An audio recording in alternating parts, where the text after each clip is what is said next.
and independence of the SABC. And the first step is to ensure that it has the right leadership. We as taxpayers, we as South Africans, and we as a nation deserves better than this. And during this inquiry, we will ensure that you as South Africans yet again have full access to unedited information. Thank you. I will now call upon Honorable Singh, and I'd like to take the opportunity to clarify that the ANC has 7 minutes if it wants to make a declaration.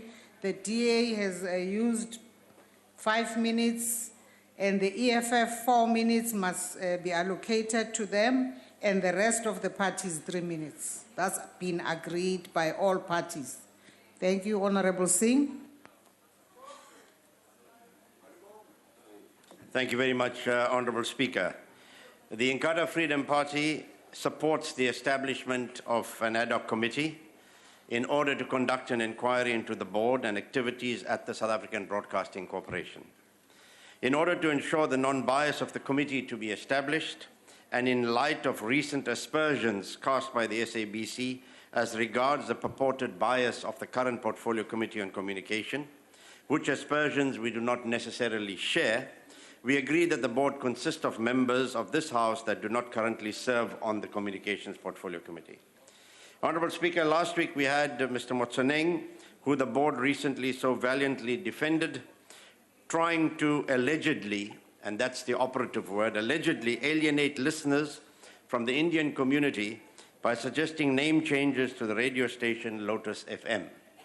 If we look at the same radio station which services the predominantly Indian community of South Africa, we note the absurdity of Mr. Motsoneng's 90-10 local content regulation. Whilst we wholeheartedly support the promotion of South African music at the public broadcaster, it should be implemented on a case-by-case basis determined by availability and capacity of local content. There is simply not enough local Indian music to fill this quota and satisfy the listenership. From reports, the SABC is in such poor state of management that this ad hoc committee has been correctly mandated to conduct a full investigation into its strategic operations. We wish to see the public broadcaster return to the principles of sound management, profitability, as a service provider to diverse communities that make up our proud nation. I thank you. The Honorable Kubisa.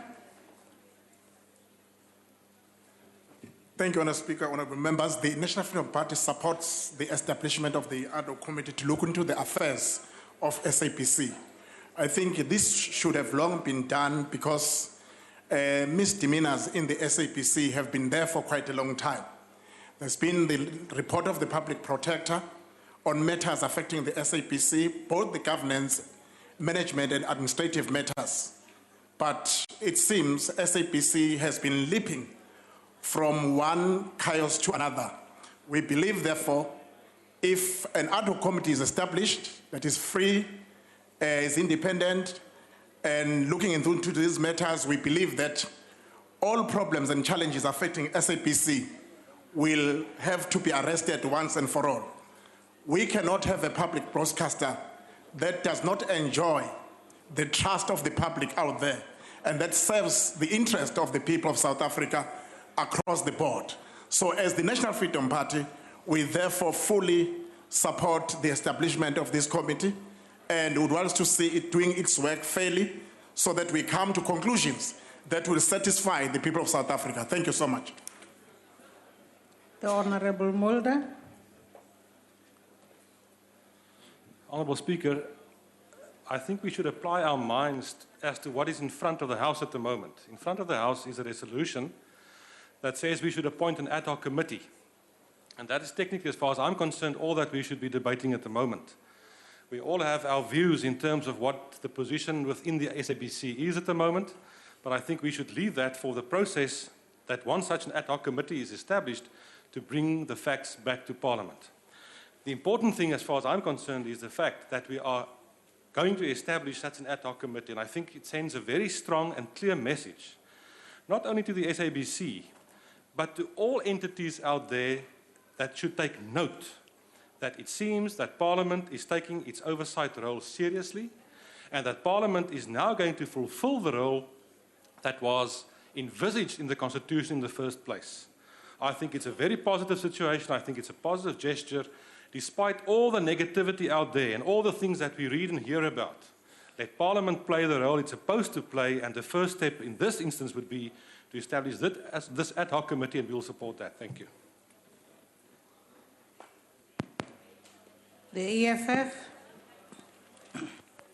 Madam Chair, the EFF welcomes the establishment of the Ad hoc Committee to look into the disgraceful state of affairs in the SABC, to bring to an end the shenanigans which Hlaudi Motsoeneng continues to do with full endorsement of number one thoughts in the country.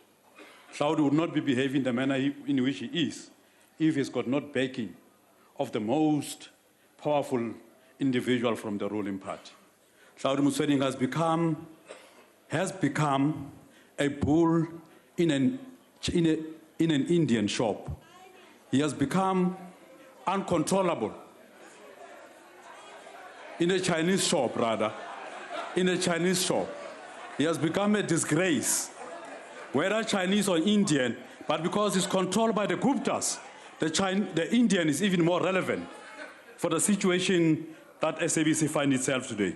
We hope ANC representative in the Ad hoc Committee, you shall have the courage of your own conviction, of which you don't have. You will have the courage of your own conviction to end the rot in the SABC.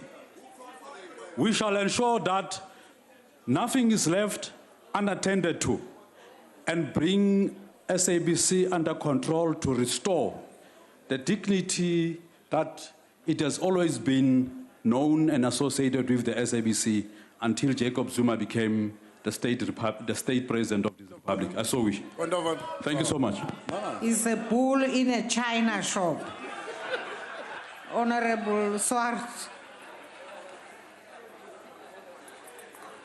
Thank you, Speaker. Speaker, the ACDP will support this motion. We believe it is necessary to establish this ad hoc committee, and it is also important to note that there is a need for processes that are fair, reasonable, and give effect to the rules of natural justice. And I attended the communications hearing to a certain degree when the board members appeared before, and at that stage, as we know, at this stage, the board does not have a quorum. So it is very important, although at that stage many sentiments were expressed in the committee, there's a very important process that must be engaged on, which is fair and reasonable, and a process which will also engage with that is set out here, such as looking at the Public Protector's report, recent court judgments, and the rulings of ICASA. So this is an ongoing process. Of course, there is a degree of urgency in this matter, and one hopes that the ad hoc committee will be able to report before February, because, as we know, the board does not have a quorum at the moment, and this needs to be addressed. What further damage is being inflicted to the public broadcaster? At the end of the day, we need to remember that this is a public broadcaster which is accountable to us, and so therefore the ACDP will support this motion and, as far as possible, participate in this ad hoc committee. I thank you. The UDM.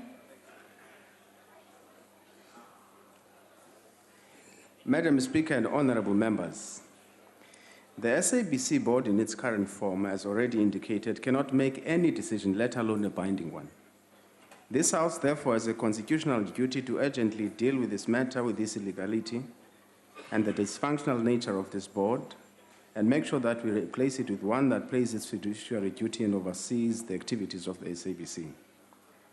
The board's letter, disrespectful if not insolent in tone, confirms that the remnants of SABC board have reconstituted themselves as an authority unto themselves.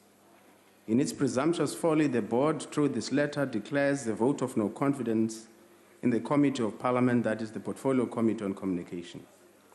They even went further to instruct this House with stringent time frames how it should conduct its oversight function over the SABC. Effectively, they are declaring Parliament unfit to do oversight over its operations as dictated to by the Constitution of the Republic. Not only is this arrogance of titanic proportions, it is also unadulterated claptrap.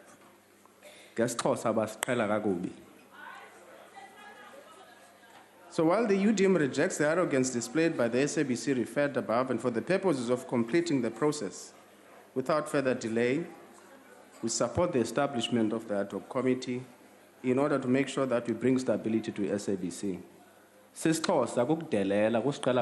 you prefer it when I say insolent? That's English. Sabulet. The ANC.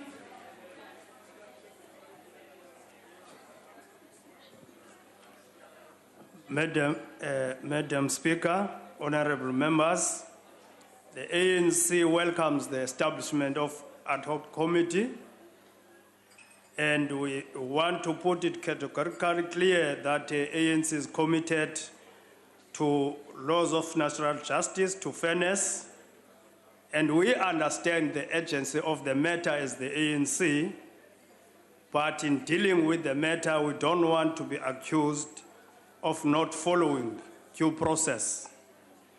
As ANC, we were the first to condemn the SABC. We were the first to make sure that SABC problems are dealt with.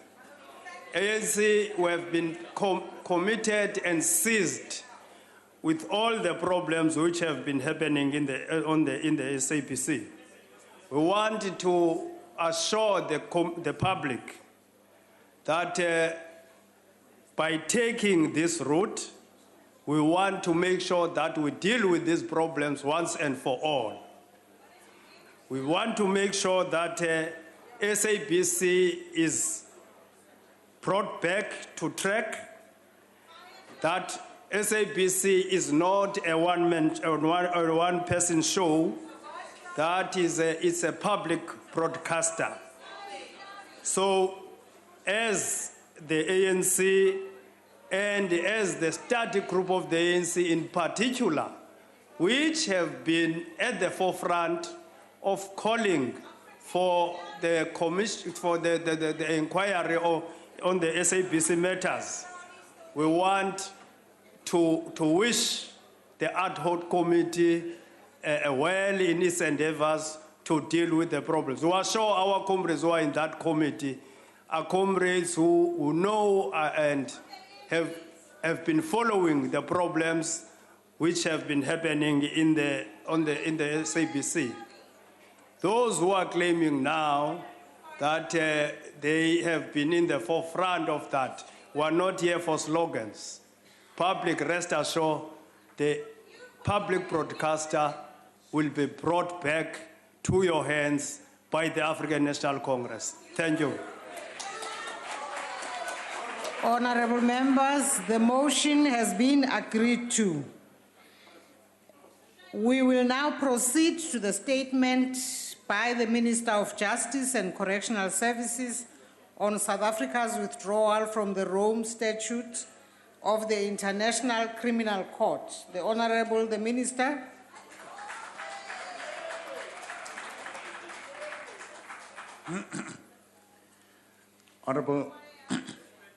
Honorable Speaker, honorable members of Parliament, ladies and gentlemen.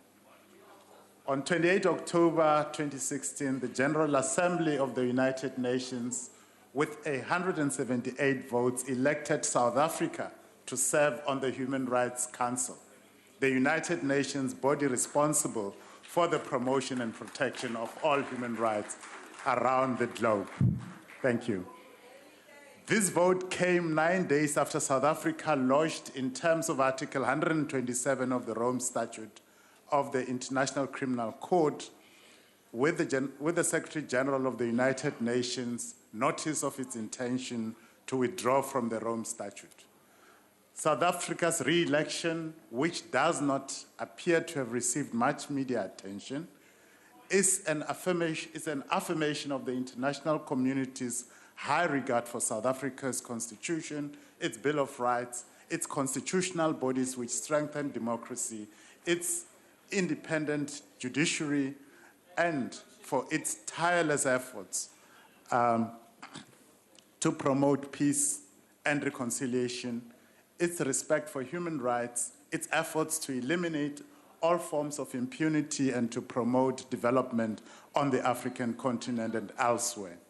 The decision to withdraw was not taken lightly by the Cabinet of the Republic. The decision was made after a very careful consideration of all relevant issues, including South Africa's obligations to the ICC in terms of the Rome Statute itself, its international standing, the requirements of the African Union, of which South Africa is a member, and the role which South Africa plays in ensuring that conflicts are resolved peacefully on the African continent and elsewhere.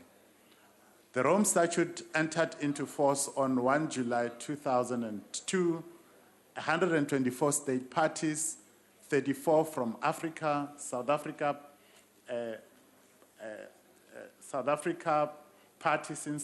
became party since entry into force, since the Rome Statute entered into force. An extended cabinet committee took a decision on 5 May 2016 that South Africa would consider withdrawing from the Rome Statute. On 19 October 2016, Cabinet took the decision that South Africa will withdraw from the Rome Statute by immediately submitting the instrument of withdrawal to the Secretary General of the United Nations. In accordance with the relevant provisions of the Rome Statute, South Africa's withdrawal will take effect 1 year after the Secretary General has received the notification. The decision to withdraw from the Rome Statute was not taken lightly, and involvement with the ICC has a particular history. South Africa played a significant role in the international negotiations on the establishment of the International Criminal Court, the ICC, and was one of the first signatories to the Rome Statute. The Rome Statute was enacted in South Africa with the adoption of the implementation of the Rome Statute of the International Criminal Court Act number 27 of 2002, thus reaffirming South Africa's commitment to a system of international justice. South Africa's commitment to the protection of human rights and the fight against impunity is unwavering despite its decision to withdraw. This commitment was forged in the struggle for liberation against the inhumanity of colonialism and apartheid, and based on the values of our nation, namely human rights, freedom, and dignity, as aspired to in the Freedom Charter, which was adopted by the people of South Africa in 1955 and enshrined in our Constitution. South Africa has always and will always condemn in the strongest terms human rights violations and international crimes wherever they may occur, and call for accountability of those responsible. South Africa cannot and will not be silent in the face of serious flaws in the practices of the ICC, and will not join the chorus of uncritical loyalty. It is time to ask ourselves whether the ICC, as part of the international criminal justice system, is actually assisting the world to indeed make sure that there is no impunity against the crimes of genocide and crimes against humanity. South Africa, from its own experience, has always expressed the view that to keep peace, one must first make peace. South Africa is involved in international peacekeeping missions in Africa, and it is diplomatically involved in interrelated processes on a bilateral basis, as well as part of the AU mandates. South Africa's role in peacekeeping on the African continent has worked tirelessly with other African nations to establish the African Union with a strong focus on promoting human security, peace, and stability on the continent, which is today reflected in the principle of intervention in cases of war crimes, genocide, and crimes against humanity. In the Constitutive Act of the African Union, in complex and multifaceted peace negotiations and sensitive post-conflict situations, peace and justice must be viewed as complementary and not mutually exclusive.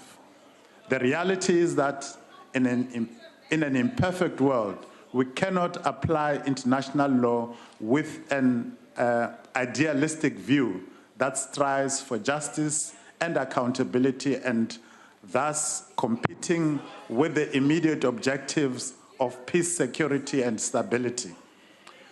Part of the challenges with the ICC in 2015, South Africa found itself in the unenviable position where it was faced with conflicting international law obligations which had to be interpreted within the realm of hard diplomatic realities and overlapping mandates. When South Africa hosted the 30th ordinary session of the Permanent Representatives Committee, the 27th ordinary session of the Executive Council, and the 25th ordinary session of the Assembly of the African Union, the AU Summit, from 7 to 15 June 2015. The reality was that the ICC on 4 March 2009 and 12 July 2010 issued 2 warrants of arrest against President Omar al-Bashir. These warrants of arrest were transmitted to states, parties, and members of the United Nations Security Council for execution. South Africa was one of the countries to which a request for arrest and surrender was transmitted. South Africa was thus faced with the conflicting obligation to arrest President al-Bashir under the Rome Statute, the obligation under customary international law, which recognizes the immunity of sitting heads of state, as well as the obligation to the AU to grant immunity in terms of the host agreement and the General Convention of the privileges and immunities of the Organizations of African Unity of 1965. There is also no clarity on the nature and scope of the provisions on the immunities of heads of states in terms of international customary law and the Rome Statute. This lack of clarity is reflected by the inconsistencies in the findings of the very pre-trial chamber of the ICC in the Malawi and Chad cases on the one hand, and the DRC cases on the other hand. Sudan is a non-state party to the Rome Statute that continues to be governed by customary international law. Arrest of such a person by a state party pursuant to its Rome Statute obligations may therefore result in a violation of its customary international law obligations.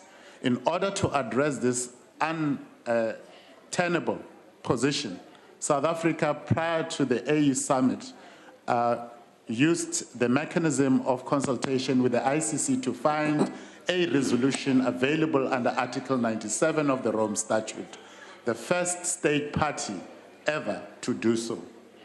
The reason for using the mechanism was in order to engage the ICC by explaining the difficulty faced by South Africa in this instance. However, this was to no avail. Although there are no procedures to guide Article 97 consultations, South Africa was deeply disappointed that the process was turned into a judicial process. The experience with the ICC left South Africa with the sense that its fundamental right to be heard was violated.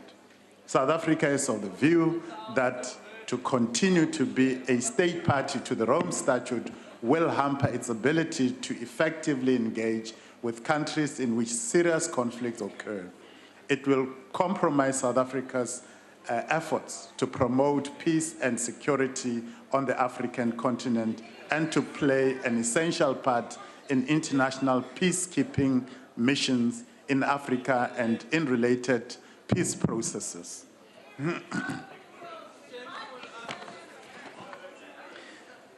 The credibility and acceptability of the ICC to become the universally accepted institution of justice that will ensure the ideal of universally accepted principle of equality before the law. That was the expectation of South Africa when it became a state party, has not been realized and is under threat. For as long as 3 of the permanent members of the Security Council are not state parties to the statute, the credibility of the ICC will be questioned. The Security Council has also not played its part in terms of Article 16 of the Rome Statute, where the involvement of the ICC will pose a threat to peace and security on the African continent. There are perceptions of inequality and unfairness in the practices of the ICC that do not only emanate from the court's relationship with the Security Council, but also by the perceived focus of the ICC on the African states, notwithstanding clear evidence of violations by others.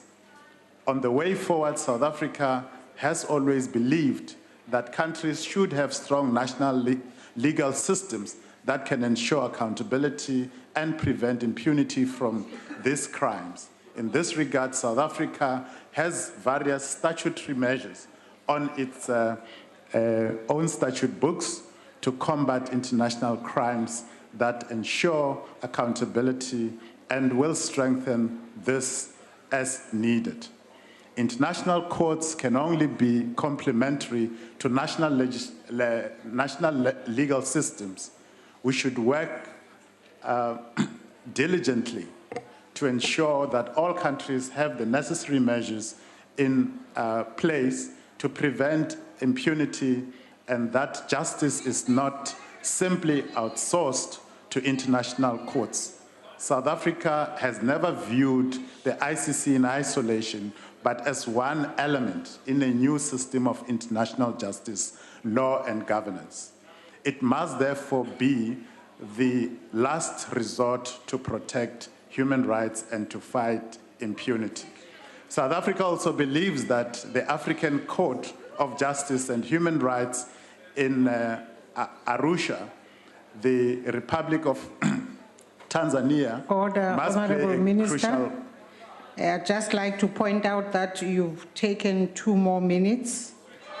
So we will take them from your reply, from the time you have at your disposal for reply. Okay. So please, Let me just as you conclude. proceed, you are taking from your 7 minutes of reply. Okay. It must therefore be strengthened.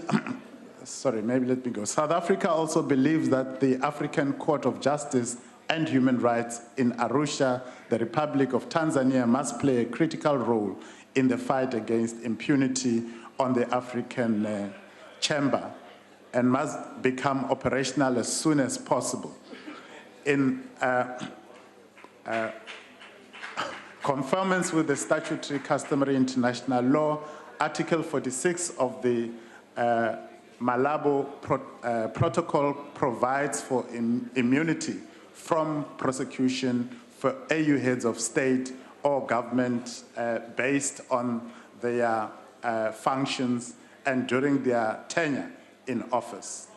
These are principles which South Africa will continue to uphold and will ensure that will effect the necessary legislative reforms to ensure that whilst we comply with our international obligations against impunity in the world, we also at the same time uphold our diplomatic system. And to this end, Speaker, at the end of these proceedings, we will be tabling the notice of withdrawal that South Africa lodged with the Secretary General of the United Nations, as well as a bill promoting the repeal of the Domestication Act. I thank you very much. Thank you very much. The Honorable Horn.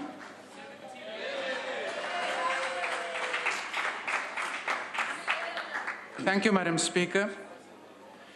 Colleagues, before 1990, we all know that South Africa was a pariah state. First among the world's mugus, and deservedly so. Then came the miracle of the 1990s, and we became the example of peaceful transition from authoritarianism to a constitutional democracy. We took up a place in the middle of the front row of the nations of the world. On the international stage, we found our voice and advocated for human rights and international justice. Madam Speaker, let's give credit where credit is due. The ANC was the biggest role player in making all this happen. In respect of international relations, this miracle enabled us as a country to act like a virtual superpower. Of course, this was all made possible by the vision of former President Nelson Mandela, who in 1993 wrote in Foreign Affairs magazine that South Africa's foreign policy would henceforth be based on our belief that human rights should be the core concern of international relations, and that we are ready to play a role in fostering peace and prosperity in the world we share with the community of nations. Madam Speaker, in embracing our moral standing in Africa, we were instrumental, as the Minister pointed out, in the adoption of the Rome Statute in 1998 and the establishment of the ICC. A court in respect of which it is important to remember, as was admitted here today by the Minister, was always intended to be a last resort. A tribunal entrusted with prosecuting the type of crimes which shock our conscience, our common humanity, crimes like genocide, war crimes, and crimes against humanity. Now, Madam Speaker, when domesticating the Rome Statute in 2002, ANC speakers still waxed lyrically about the fight for international justice, human rights, and the fact that those thugs who have instilled themselves as lifetime leaders of their countries while committing these serious crimes would not be welcome in South Africa and would be arrested in terms of summonses of the ICC. Unfortunately, we all know our never again moment lasted only 13 years. Now, Madam Chair, let it be clearly understood. We are not of the opinion that the ICC is functioning as it should. At the outset, the first prosecutor made the fundamental mistake of rather seeking international recognition than performance. As Toby Catman, international criminal law expert from the UK nonetheless points out, it made itself guilty of launching cases with much fanfare and publicity, which never had any real chance of success in court. Now, this make-believe type of prosecution cannot be at the root of the ANC's discontent with this court, as this is exactly what you guys seem to have been looking for when the leading contender for the Oscar next year in the category of pretend prosecutors, our very own NDTPP, were selected. But, Madam Speaker, in all seriousness, we agree that the functionality of the ICC is problematic and that a case can be made out that the ICC is biased against Africa. But this is, of course, not the official and primary reason for our withdrawal. No, despite being one of the countries with the most diplomatic missions in the world, despite having fostered sound relations with a diverse range of nations, the first reason given for our withdrawal is that our diplomatic relations are being hamstrung by our obligations in terms of the Rome Statute. And that we will now, all of a sudden, going forward, struggle to successfully take part in African peacemaking missions if we do not withdraw. The question then begs, why have we not been hamstrung up to now by these factors? Despite all the protestations that we remain steadfastly committed to the fight against impunity and for human rights, there can be no other interpretation of this explanation than the one which says that we have now started to turn our back on human rights in international relations. The argument that we will pursue this through African forums also needs attention. The Minister admits that the African Court of Justice and Human Rights, and specifically the criminal chamber, is not up and running. What he does not inform us is that only about half of the African Union nations have ratified this protocol.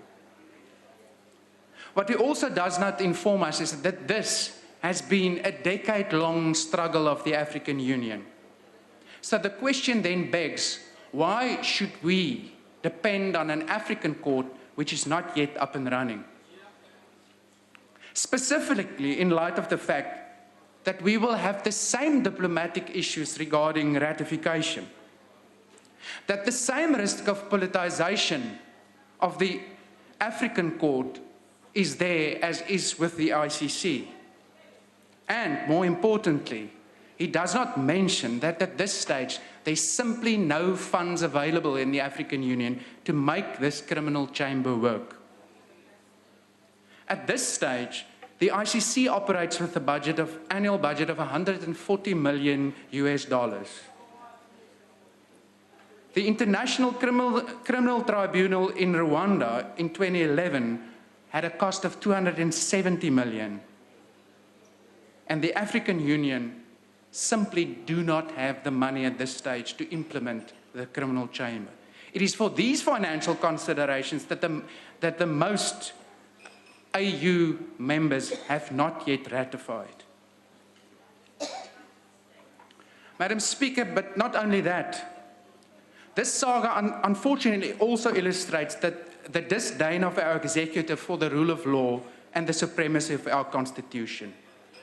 This unsavory Omar al-Bashir saga, which will go down in history as one of the lowest points of this ANC government, ultimately told us that we have a Minister of Justice who do not really believe in the supremacy of our constitution or the rule of law.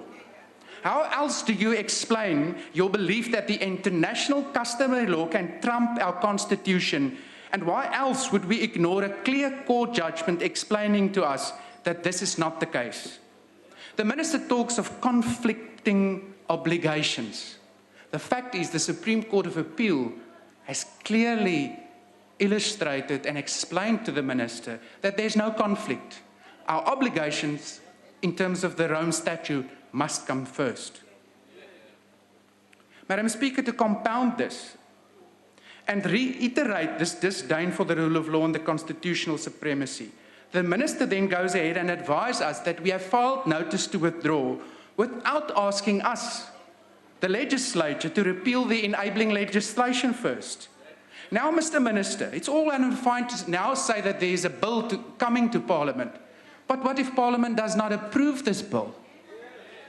Do you have a concept of the separation of powers and the fact that the repeal of legislation ultimately lies with this House and not with you as the executive? Madam Speaker, we as a country are now at the doorstep of implementing the so-called silent diplomacy which we have up to now reserved for the Mugabes of this world. To all demagogues, autocrats, and murderers in Africa and elsewhere in this country, we will not support this. The Honourable Matthias.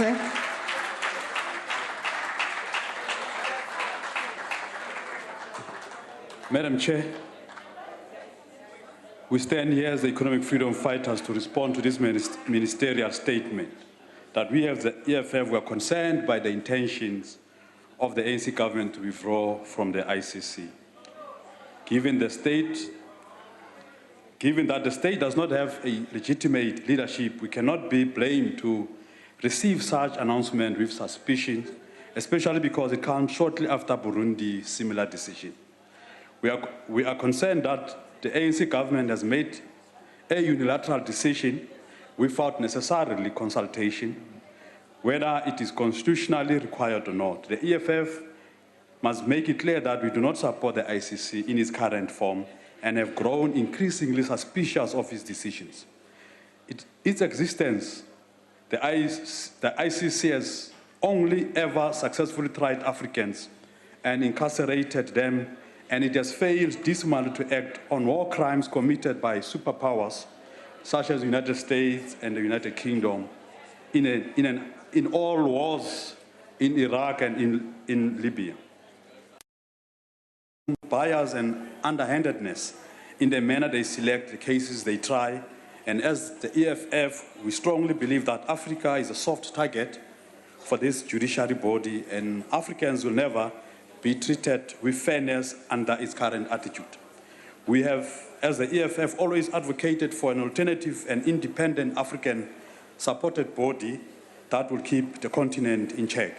It is regrettable that important continental gatherings, such as the Abuja summits dating as far back as 1989, the AU, and countless other never pronounced cogently on a roadmap towards a watchdog body that would police war crimes and other crimes against humanity.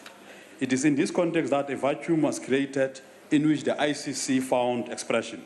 And so, while the ICC is not the best body to fill that space, it is irresponsible of the South African government to withdraw from it, thus placing itself under no oversight whatsoever. We should have sought for an alternative avenues before taking such a drastic action. And if we are sure of your correctness, the correctness of the decision, subject this withdrawal to a referendum. The intention to withdraw from such a body without committing to an alternative one is tacitly anarchist in nature. We are also shocked that government has not consulted other organs of state to take such a drastic step. It should have at least sought counsel from the judiciary and at the very least informed Parliament of its intention. In essence, this unilateral decision has undermined the constitutional principles of separation of powers, in which the three organs of state are separated and interdependent. It is also not clear what the rush is behind this move, because there is no urgent matter that is pending to warrant such a hasty decision unless the ANC knows something and they are not sharing it with the country. We strongly urge the ANC government to reconsider their decision and return the matter to proper internal consultation before committing the country to an undertaking with such far-reaching implications. The ANC must not run this country like it is its own private shop. Such an unthought decision is offensive, and it is disrespectful of the rule of law. It undermines the tenets that underpins our democratic system. It undermines our commitment required towards the adherence of a constitutional system of government. The ANC decision is a reminder of a proverbial throwing of a baby with the bathwater. This decision must be reconsidered, and the ANC cannot apply double standards.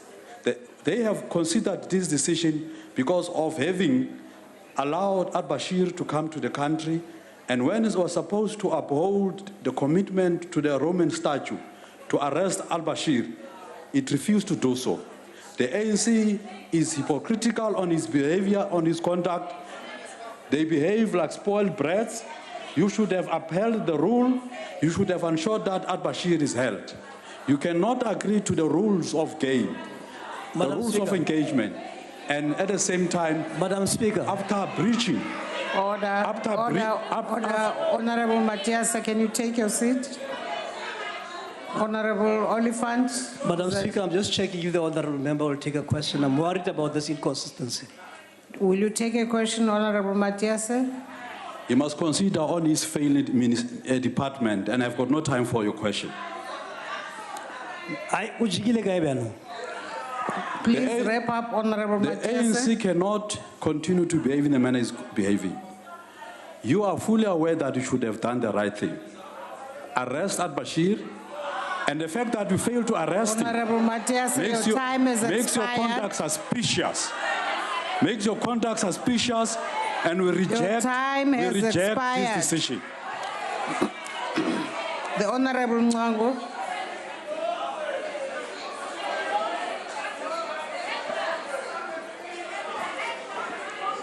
Honorable Speaker, whilst the Inkatha Freedom Party fully supports the principles as contained in the Rome Statute and the work of International Criminal Court, as it prosecutes perpetrators of human rights atrocities wherever they may be found, and as South Africa was one of the principal motivators to the rest of the nations on the continent to join the Rome Statute, we feel it incumbent upon ourselves to suggest a middle way approach and compromise in this matter, which will rather see a reformation of the ICC and addressing of issues and concerns that certain nation states, including South Africa, have raised, rather than a complete withdrawal from the Rome Statute of the International Criminal Court. Honorable Speaker, South Africa is both a continental and international peacekeeper and defender against abuses of human rights wherever they may occur. We are a global player and also a continental leader, or at least an aspirant to continental leadership. We have a supreme constitution with a Bill of Rights, which is a cornerstone of our democracy.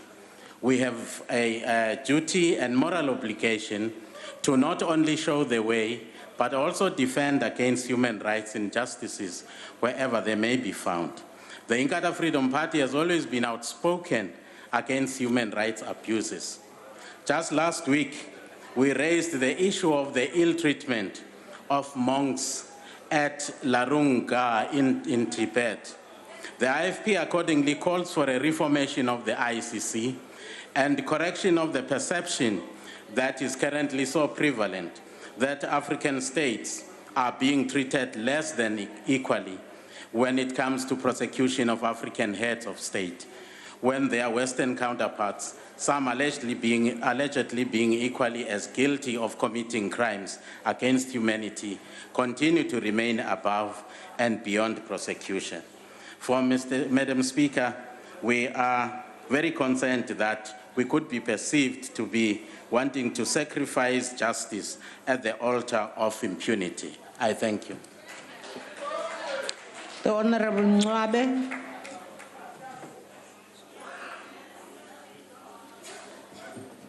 Honorable Speaker, honorable members, Africa for Africans. The NFP fully supports the decision of our government to withdraw from the Rome Statute, which binds us in a relationship of reciprocal obligation with the International Criminal Court. It is said in many ways that this day has come where we really wish international ties, which were noble in intention, but we believe that our government have taken a good direction. Our concern with the continuation of status as a party to the Rome Statute is that there are several Western first world countries that are not party to the Rome Statute. Speaker, this absence of a major role players on the international justice field makes us question their commitment to universal human rights. We also question how a signatory to the Rome Statute could evade accounting for war crimes simply based on the sheer intimidatory factor of its international economic and political power. For example, George Bush and Tony Blair, leaders of government in the United States of America and the United Kingdom at the time, have never ever been summoned for mass killing in Afghanistan in search for Osama bin Laden, who was not there. Neither have they been called to account for the killing of many innocent civilians in Iraq in search for weapons of mass destruction which were never found, or the involvement in killing a beloved son of African soil and destroying to war-torn ashes the once proud state of Libya. Such duplicity, together with the inability of the ICC to enforce international justice because of non-signatory status itself, justify the decision of our government, and we agree with it. We are also of the idea that as a country on the African continent, we need to build more trust and friendship with our fellow African neighbors. Before the imperialist colonial powers came and curved upon the continent of Africa, we were one. We were aware of our common heritage and identity as Africans, but now we are divided and focus on differences. This is not to be so, and a step away from a justice order that does not assist or work towards reclaiming our common African identity is a promising beginning. The NFP is of the opinion that African Union must push for the establishment of the African Criminal Court of Justice now. Our withdrawal from the REM statute must not be seen as a withdrawal from the noble tenet of human rights. Rather, let us deal with matters concerning our continent in a focused continental manner, in a way that will do honor to our African tradition of solidarity. When all is said and done, we need African solutions for African problems. I thank you. The Honorable Kwankwa. Speaker and honorable members,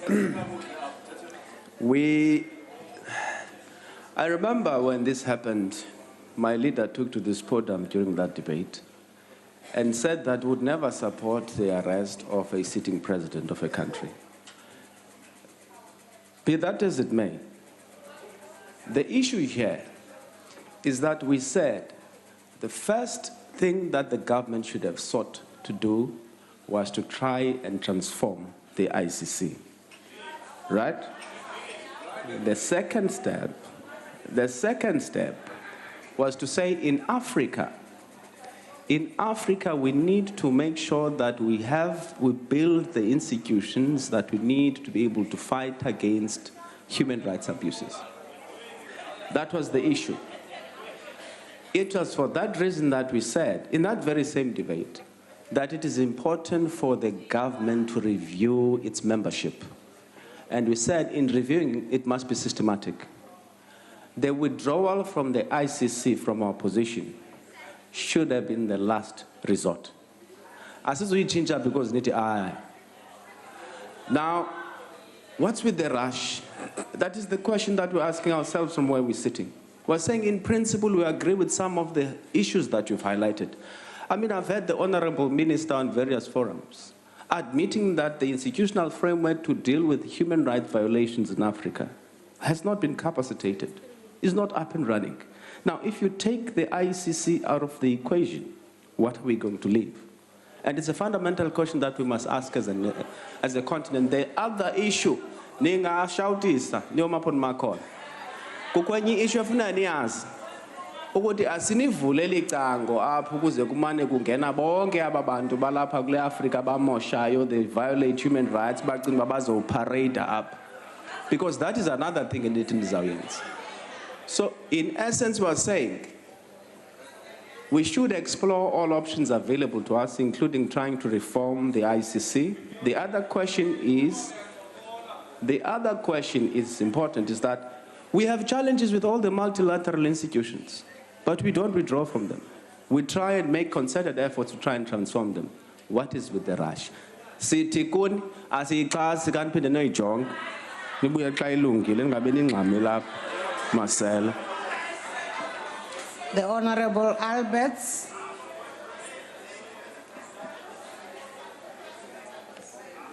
Thank you, Madam Speaker.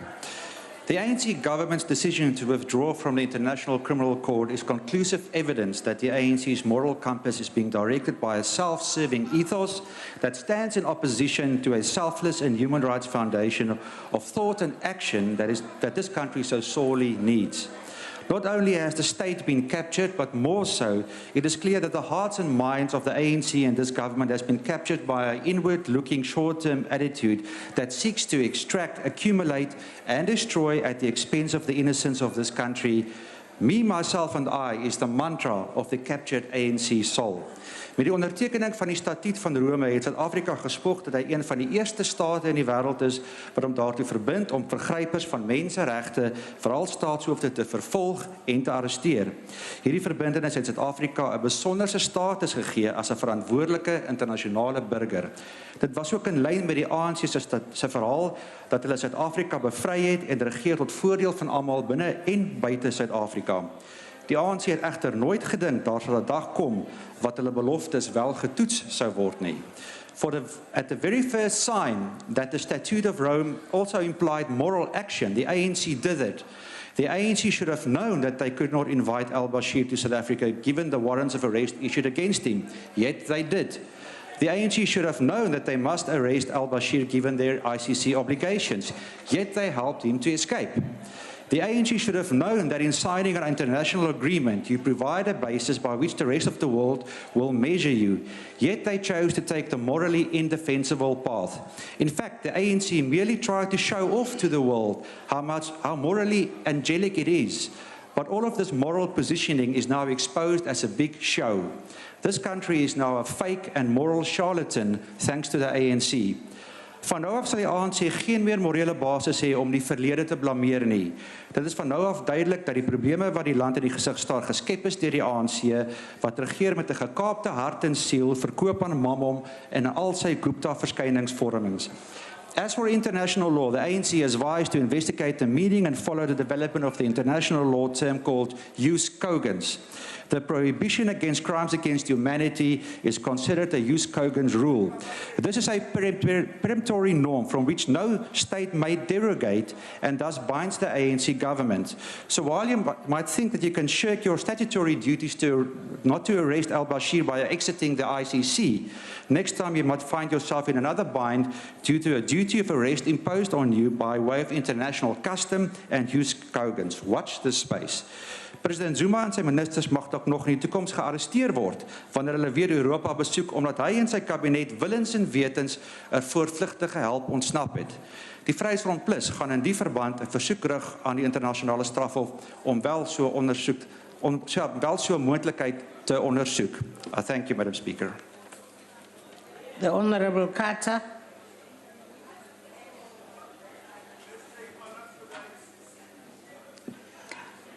Thank you, Speaker. Speaker, the decision taken by the President in his cabal to withdraw from the ICC was simply unconstitutional, unlawful, arrogant, and immoral.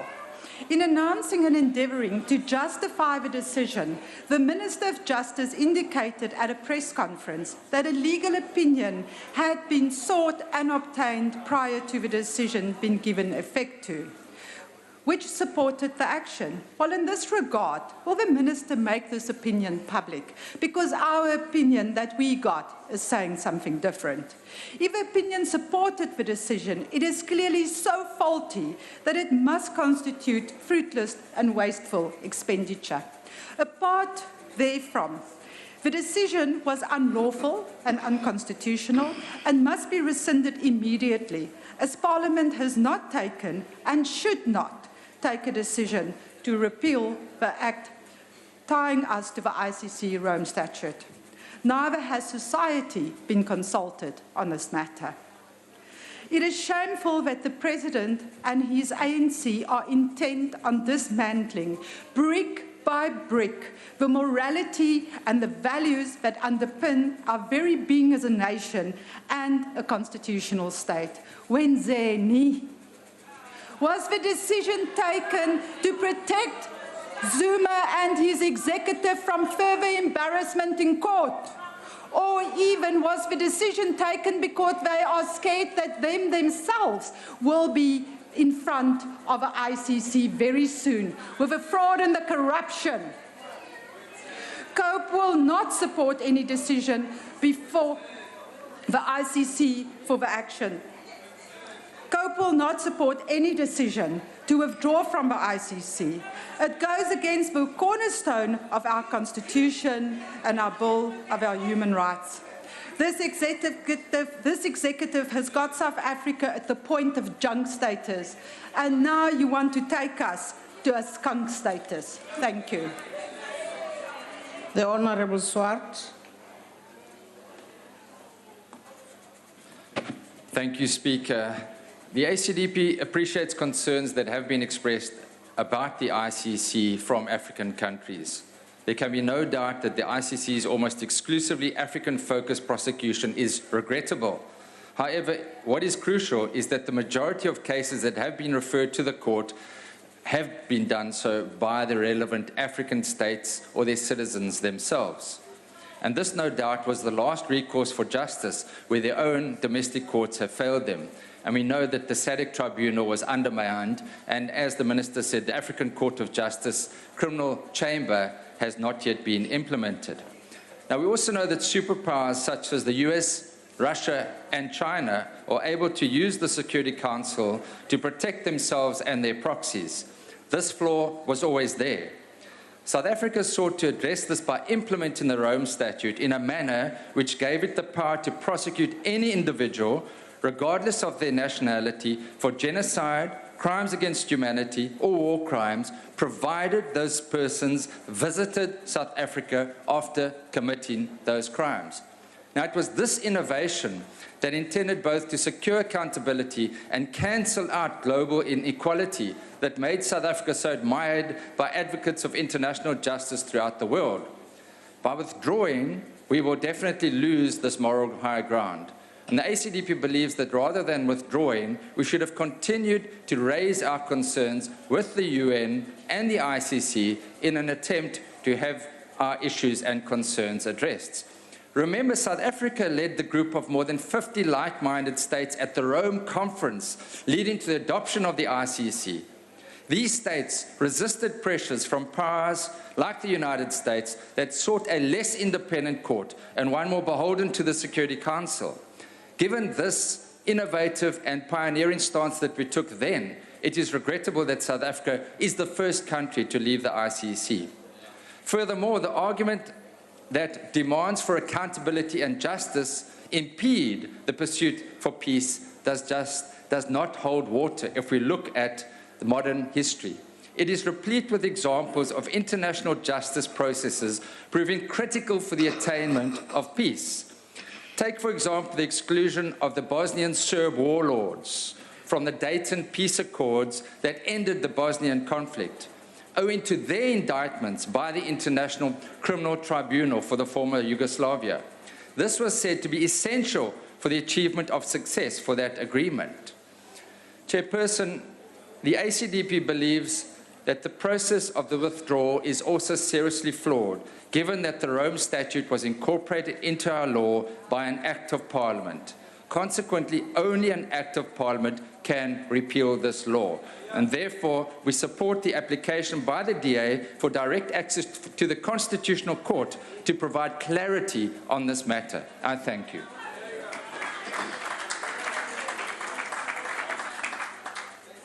The Honourable Gallo.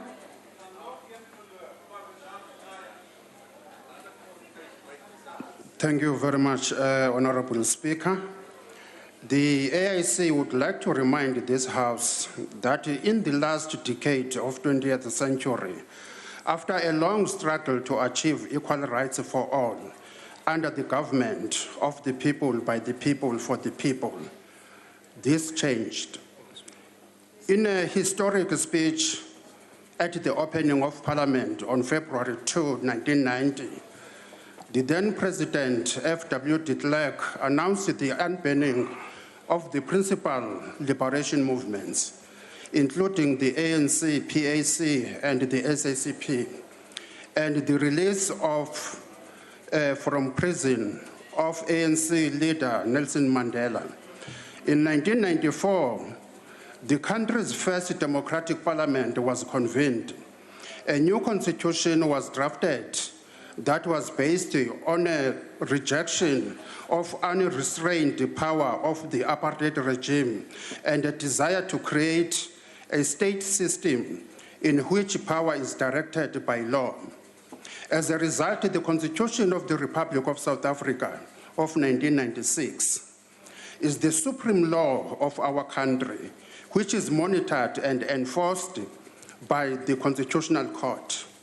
The only loophole, as identified by the African Independent Congress, is the fact that Section 85, subsection 1, under the executive authority of the Republic in the Constitution of this country, gives more powers to one person, the President in this case. The AIC, therefore, is pleading with the National Assembly to strip the President and his cabinet of such powers, where the President and his cabinet will take decisions willy-nilly without consulting the National Assembly. The decision to withdraw from the ICC is unwise, and it is a matter of grave concern. Recently, the leader of the ANC Youth League made a shocking kind of a call on the members of Umkhonto weSizwe Veterans Association that they must take up arms and defend President Zuma. Today, the Minister for Justice is addressing this House about the decision to leave the ICC. Your decision is questionable, Honorable Minister.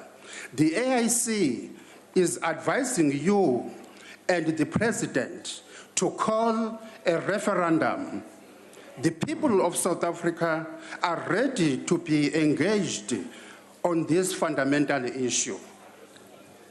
Honourable Member, your time is now expired. Thank you very much. Thank you.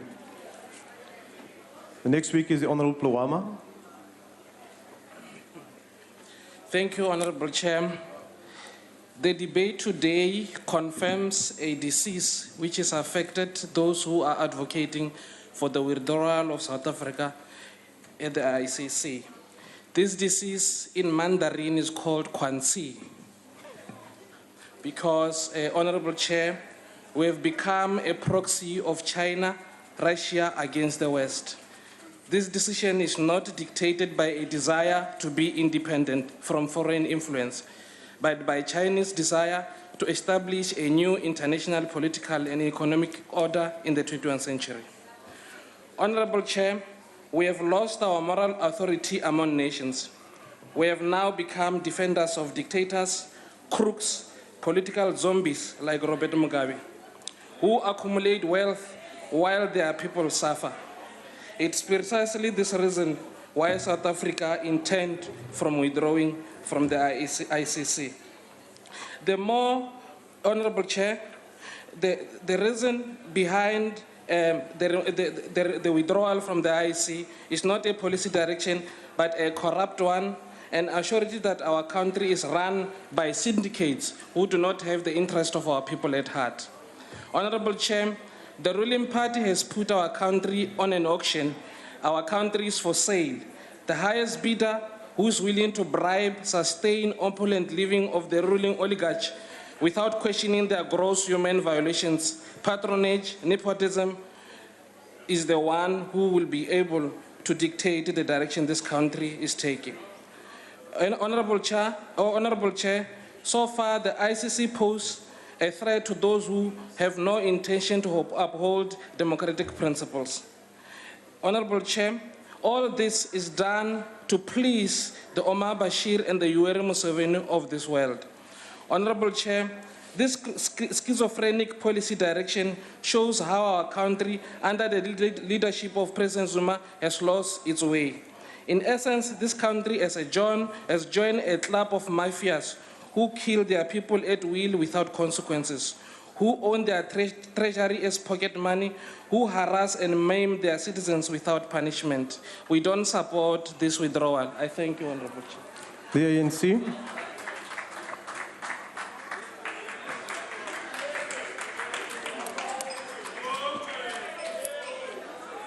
somlawu obekekileyo malungu abekekileyo nesizwe ngokubanzi bhotani. Apha ndizama ukusombulula isishixo sengquba kaxaka. Ingxam yile isizwe singena endlini sicinga ukuba libhotwe xa siphakathi sihlaselwa ziinkcukuthu ubugqwangu amangolwane embala. Xa sigqotsa apho kule ndlu iTDA phindelani phakathi. Unotshe.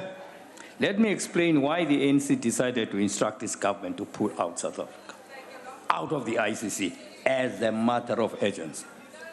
Firstly, ICC emphasized punitive measures towards the perpetrators of human rights as the only way of solving conflicts, irrespective of whether this will harm endeavors to establish permanent peace.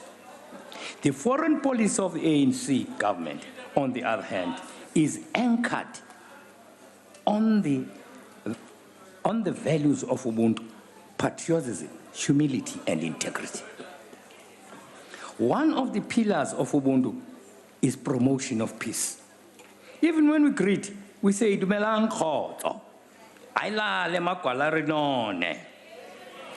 It comes naturally, therefore, to patriotic South Africans that promotion of peace takes precedence to any other form of resolving conflicts. ANC started at home by preferring the TRC method of resolving South African problems. It offered perpetrators of atrocities Nobel Prizes instead of prosecution. Now some of them are attacking this policy based on Ubuntu when it's applied to other people. Mr. Alberts agrees that apartheid was a crime against humanity. He suggests, indirectly, that the perpetrators of apartheid should have been hunted down like the Nazis. This policy of the government brought good results in Sudan, Madagascar, Lesotho, to mention but a few. The president and the deputy president spent sleepless nights away from their families, flying all over the world, promoting peace among warring parties. When there is peace, there is stability. ANC government's assistance is on demand worldwide and is highly appreciated, except, of course, here at home with the opposition. This makes it clear that they are not patriotic. The people must know that it is in the interest of South Africa to always vote ANC to power. It is important, therefore, to dispel from the outset the assertion that the decision to withdraw from the IEC lacks merit. The ANC reaffirms its support for the primacy of international law and role of international justice in stamping out impunity for mass atrocities. However, in doing so, chief among these considerations should be whether such a treaty is in accordance with our existing laws or policies, or if it is in fact seeks to supersede or replace them. In their haste to rush to the courts to challenge any decision taken by the democratically elected government, the DA that wants to govern or to co-govern this country through courts is filing for direct access to the Constitutional Court, claiming that Cabinet's notice was issued without a parliamentary resolution and thus invalid. This is in line with the DA's custom of sacrificing the national interest at the altar of political expedience. Second, it has become evident that the United Nations Security Council has selectively utilized the ICC as a tool to further the political objectives of some of its permanent members, instead of ICC being used as a tool to end impunity and advance international peace and security. Article 13B of the Rome Statutes of the International Criminal Law grants this council the power to act under Chapter 7 of the UN to refer situations in which international crimes or genocide crimes against humanity and war crimes may have been committed to the ICC. This is regardless of whether the state in question has ratified the Rome Statutes. Three of the members America, Russia, and China, are not part of the ICC. The Council has twice referred situations to the ICC Darfur, in Sudan, and in Libya. There have been several instances of double standards and inconsistency by the permanent members of the Council in that manner in which they approach issues related to ICC.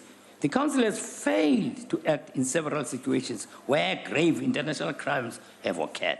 For example, in Afghanistan, in Palestine, in Iraq, for example. The fact that 3 of the permanent 5 have not ratified the Rome Statutes, and the added fact that they have veto powers as permanent council members means that they are in fact insulated from the court. They have also protected their own allies from the ICC. For example, the situation in Palestine.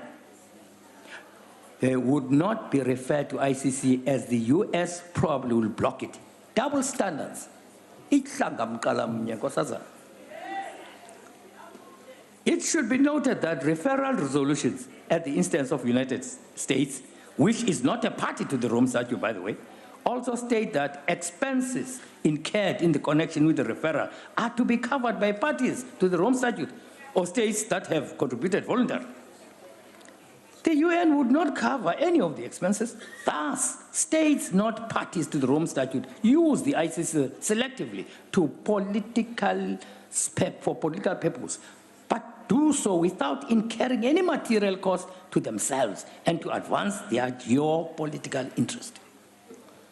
Another example of the Council's inconsistency is that in the Libyan case, the ICC issued a warrant of arrest for Shah al-Sam Gaddafi, the son of Muammar Gaddafi, who remains in custody in Libya. Officials who refused to hand him over to the court despite a binding Security Council resolution, which is 1970, to this effect. The Council has done nothing to enforce its own decision by calling the Libyan authority to hand him over to ICC. Thirdly, the ANC government regards South Africa as an African country and not a European country. And that it is bound by resolutions made by the continent structures like the AU. This government is championing an African continent which is prosperous, peaceful, democratic, non-racial, and united, and which aspires to a world that is just and equitable. It is destabilizing our foreign policy as it relates to our policy. That is, the ICC destabilizes our foreign policy. It relates to the policy of conflict prevention, ours, which is peaceful resolution to conflicts and negotiations. The Sudan case and Cote d'Ivoire cases are in point, taking back all the progress we are making. Justice cannot trump peace. It works in the ivory tower, not into account of reality. Before I finish, I still have 2 minutes. Our diplomatic interest is being compromised by being in the ICC. It is creating tensions in our diplomatic relations with countries of South and Africa in particular, and not serving our own national interest. I want to challenge the people on my side.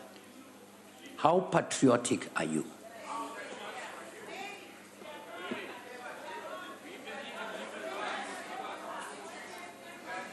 Let the nation judge, therefore, who is more patriotic, the ANC or the DA or EFF. It will be committing suicide if South Africans can ever vote DA or EFF. South Africa will be isolated and go back to the apartheid state. Mr. Horn, I thank you for recognizing that the ANC government, which produced Mandela, did a very good thing. And I also want to say, it is because of this Constitutional Court decision that we must run away from ICC. Because to be in the ICC, it runs contrary to our policies. Another thing that you must understand, please read Section 231 of the Constitution. You know, the DA and the IFF, they're all EFF, sorry, I apologize. and the AFF always say, we are protecting the Constitution. And yet, Section 231 is very clear. It must be the executive that must enter into treaties, take the policies of getting in and getting out. Now, this is being challenged. Of course, I like the EFF. It says, one, ICC is against the people of Africa. On the other side, we must not get out from it. UDM's proposal is a pipe dream. I think one must reform the UN Security Council first. And then any pofu xa utsukila indlovu ayifa ukufa ngakumba itsukilwa imbovane. I'm appealing to the people of South Africa. I'm appealing to the opposition. Just be patriotic, just once. Just once. I think the NFP has got it correctly. And I want to congratulate you, sir. I'm sure the other parties did not read everything as you probably did. They would agree with me. Please, just be patriotic once. I thank you.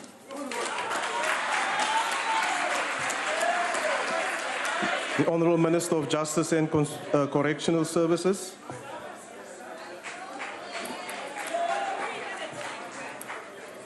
Chairperson, in November 2007, the Interparliamentary Union convened a meeting of experts in Bangkok. Order, Honourable Minister. Honourable members, can we just quiet down a bit, please? Let's allow the Minister to respond to the statement.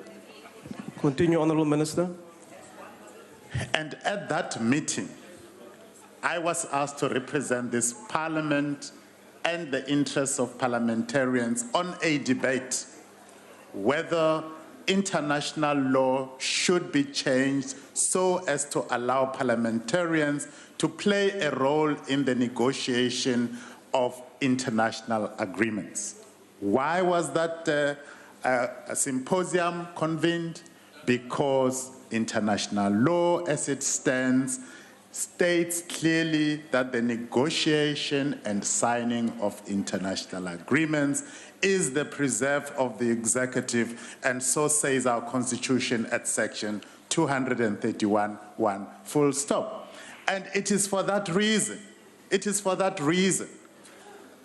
that before Parliament considers a bill, the executive sits, determines policy, decides that there is a need for a new law to deal with a particular policy gap in our governance system, and introduces the bill, and only then does Parliament get seized with the matter. Similarly, an international agreement, show me one international agreement,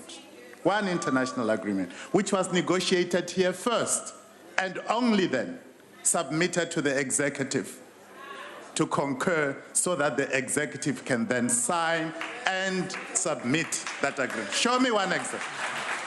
And tell me further, in terms of which rule, in terms of which provision of the Constitution or any other law, are you asking us to approach Parliament first and seek parliamentary concurrence? Because you see, we say the Constitution says that constitutional supremacy and the rule of law, right in the founding provisions of this Constitution, is what governs how we do business. Now, you can't change the rules midstream and suddenly create new rules because it suits you politically. And of course, tell us something. You are accusing us of doing this behind the back of Parliament. Do you remember that not once, but at least no less than twice, this House sat and had a full debate on this matter in the last 12 months? The majority party at its NGC sat and agreed that we're going to move in this direction, and they made their intentions publicly known. So where's the secrecy in all of this?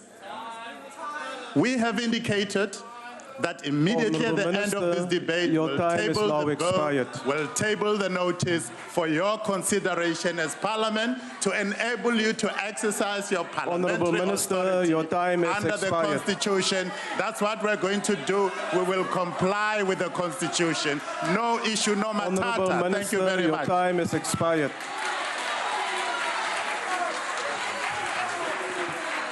Chairperson. Order, Chair. Honourable members. Order, Chair. Chairperson. Honourable Waters. I rise on a point of order. Chair, it's becoming common practice by the presiding officers that when a member from the opposition's time has expired, the mic gets turned off, and rightfully so, immediately at the podium. When it happens to be an ANC member or minister, you allow them to carry on indefinitely. And I appeal to you and the other presiding officers that the rule is implemented partially to all members of this House. No, there's no such a rule, Honourable Member. Honourable Member, you also were rising on a point of order? My point, Chair, I was writing on the same point. The worst part of it, he's being chaired. I'm not sure if he's being chaired for defying you or what's happening. But the point is that the minister is dishonoring you and is being chaired yet he's doing the wrong thing. How are we supposed to ensure that we act consistently with the rules if the ministers are defying them? Thank you, Honourable Member. The points are noted. Honourable Members, that concludes the responses to the statement. The Secretary will read the first order. Consideration of budgetary review and recommendation report of Portfolio Committee on Telecommunications and Postal Services. I now recognize the Honourable the Chief Whip of the Majority Party. Thank you, House Chair. I move that the report be adopted by this House. The motion is that the report be adopted. Are there any objections? There are objections and there has been request for declarations. I will now allow parties... Well, good afternoon. Those were live visuals from the National Assembly where the Minister of Justice and Correctional Services, Michael Masutha, just addressed the House on Cabinet's decision to start the process of withdrawing from the International Criminal Court. Now, the members all had their turn to make their submissions on whether or not South Africa should indeed leave the ICC. It was quite a divided House among members, though, who raised concerns such as the fact that if South Africa were to leave the ICC, what happens to the violators of human rights who are roaming the continent then, since there are still no proper structures to deal with these currently? And some criticize the ANC for not having studied the Rome Statute agreement properly before signing it. Other members stated that this could further aid in South Africa's decline in international moral standings. A call for clarity on the matter from the court, as appealed for by the DA, was also supported by some parties. Now, the ruling party, however, maintained that South Africa is a great example worldwide of being a patron for peaceful resolutions to conflict, and this cannot be done when you are compelled to arrest sitting heads of state when they come to visit the country. They alluded to the fact that big economic powerhouses like the USA are not part of the statute, and it should really be asked as to why. Minister Masutha retorted at the notion that the House wasn't consulted before they made the intention to withdraw, saying that the rules of the Constitution stipulate that the executive makes those decisions, then can at a later stage, if needs be, consult with the rest of the House. Let's take a quick ad break. I'll be back with more news.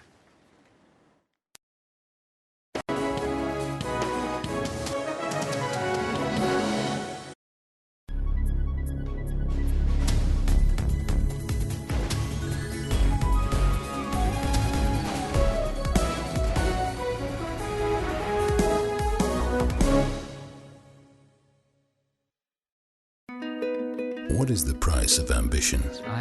Early mornings, late nights, or sacrificing the little things now for bigger things tomorrow? Ambitious people are all made of the same stuff. Big dreams, big dedication, and a big attitude.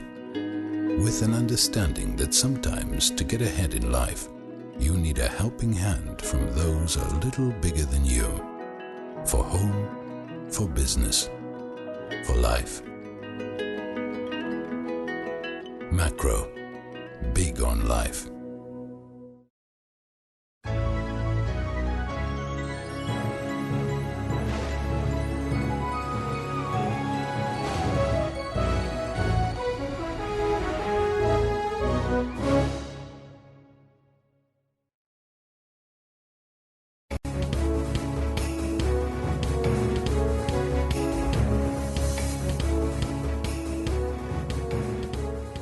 Well, good afternoon once again. It's now 15:38. Thank you so much for joining us here on News Today. Let's quickly have a look at the news making headlines.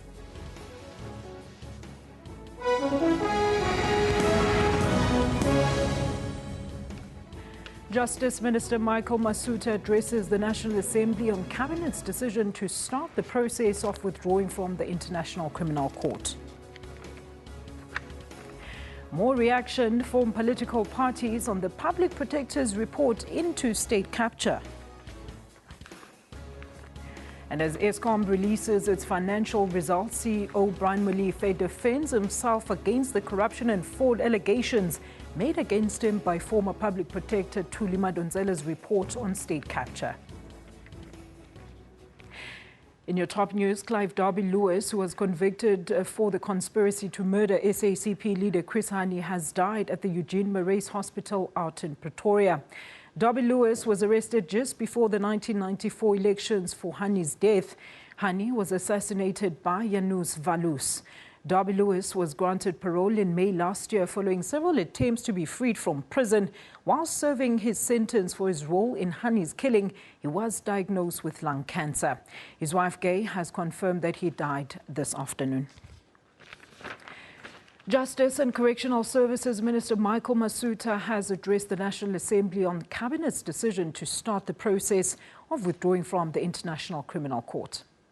Masutha made the request to both National Assembly Speaker Baleka Mbete and NCOP Chairperson Thandi Modise almost 2 weeks ago. MPs also debated the issue. The decision to withdraw was not taken lightly by the Cabinet of the Republic. The decision was made after a very careful consideration of all relevant issues, including South Africa's obligations to the ICC in terms of the Rome Statute itself, its international standing, the requirements of the African Union of which South Africa is a member, and the role which South Africa plays in ensuring that conflicts are resolved peacefully on the African continent and elsewhere. The Rome Statute entered into force on 1 July 2002. 124 state parties, 34 from Africa, South Africa partisans became partisans entry into force since the Rome Statute entered into force. An extended cabinet committee took a decision on 5 May 2016 that South Africa would consider withdrawing from the Rome Statute. On 19 October 2016, Cabinet took the decision that South Africa will withdraw from the Rome Statute by immediately submitting the instrument of withdrawal to the Secretary General of the United Nations. In accordance with the relevant provisions of the Rome Statute, South Africa's withdrawal will take effect 1 year after the Secretary General has received the notification. The ANC has welcomed the Public Protector's report. It says the report provided a basis for itself and society at large to debate the issues that were raised. And it warned the party's deployees to use the report and to be vigilant against corruption. Speaking to the SABC, ANC spokesperson Zizi Kodwe said the report should also be used to run campaigns against corruption. The Public Protector finally released the report on allegations of state capture, having been granted leave to do so by the High Court. The ANC has welcomed the report, which mentions some of its deployees. The deployees of the ANC at whatever levels, they must use this report to be vigilant. They must be vigilant, one, of the intersection between business and elected leadership, because that intersection must not bring about unscrupulous results which may damage and undermine the confidence of our people to their own democratic state and their leadership. Secondly, they must use this report also to be intolerant of corruption. And I think corruption is a cancer that is eating, and the ANC generally, although the ANC is not a corrupt organization, but it has been labeled because of certain individuals who get involved into improper conduct, whether it's councillors, whatever. And I think our branches must be intolerant. They must develop campaigns against corruption. Kodwa said the ANC would support anything that would take the report further. At the moment, the report, the fact that it does not conclusively say there is a guilty on the part of any individual, but it does suggest the process, because it may be important that there must be a process to verify the veracity of these allegations. Mustn't be left, these allegations. And if at the end it's a commission of inquiry, if at the end, because as the ANC we don't want to establish a parallel process as well. We tried it, and I think all what we can do is to support whatever comes out of the process. Kodwa said he had no doubt that the NEC would discuss some of the issues raised in the report. Lehana Tsotetsi, SABC News, Johannesburg. Eskom CEO Brian Molefe has defended himself against the corruption and fraud allegations made against him by former Public Protector Thuli Madonsela's report on state capture. An extremely emotional Molefe was speaking at a press briefing earlier today, at which Eskom presented its interim results. Molefe says he will weigh his options and consider what to do next. He says he was never given a chance to present himself in front of the Public Protector to explain his side of the story. Part of the controversy is about the deal that revolves around a prepayment of more than 600 million rand that Eskom had approved for coal it would get from Tegeta. Now, this money ostensibly helped the Guptas finance the Optimum deal. And therein lies my gripe. I was never given an opportunity to explain myself by the Public Protector. I thought the Constitution also talked about the right to be heard. In fact, it is very painful to me. Now, Eskom board chairperson Dr. Ben Ngubane has criticized the Public Protector's report. Ngubane also lashed out at those calling for the Eskom board to be dissolved. The Eskom board and Eskom executives are taken aback at the continued condemnation of this proudly South African business. We now hear calls from prominent economists that the board must be dissolved. This is ridiculous. It's crazy. Look at the facts. You know, and for a professional, scientific person to just shout that Eskom board must be dissolved without a hearing is crazy. Let's stop this slide to a slippery slope for our country.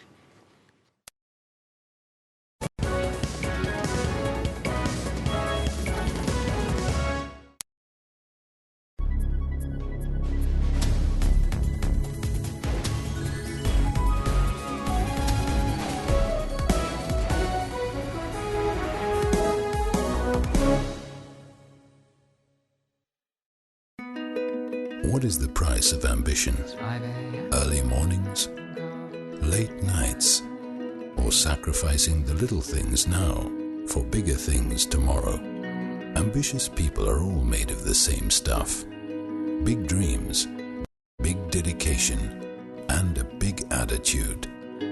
With an understanding that sometimes to get ahead in life, you need a helping hand from those a little bigger than you. For home, for business, for life.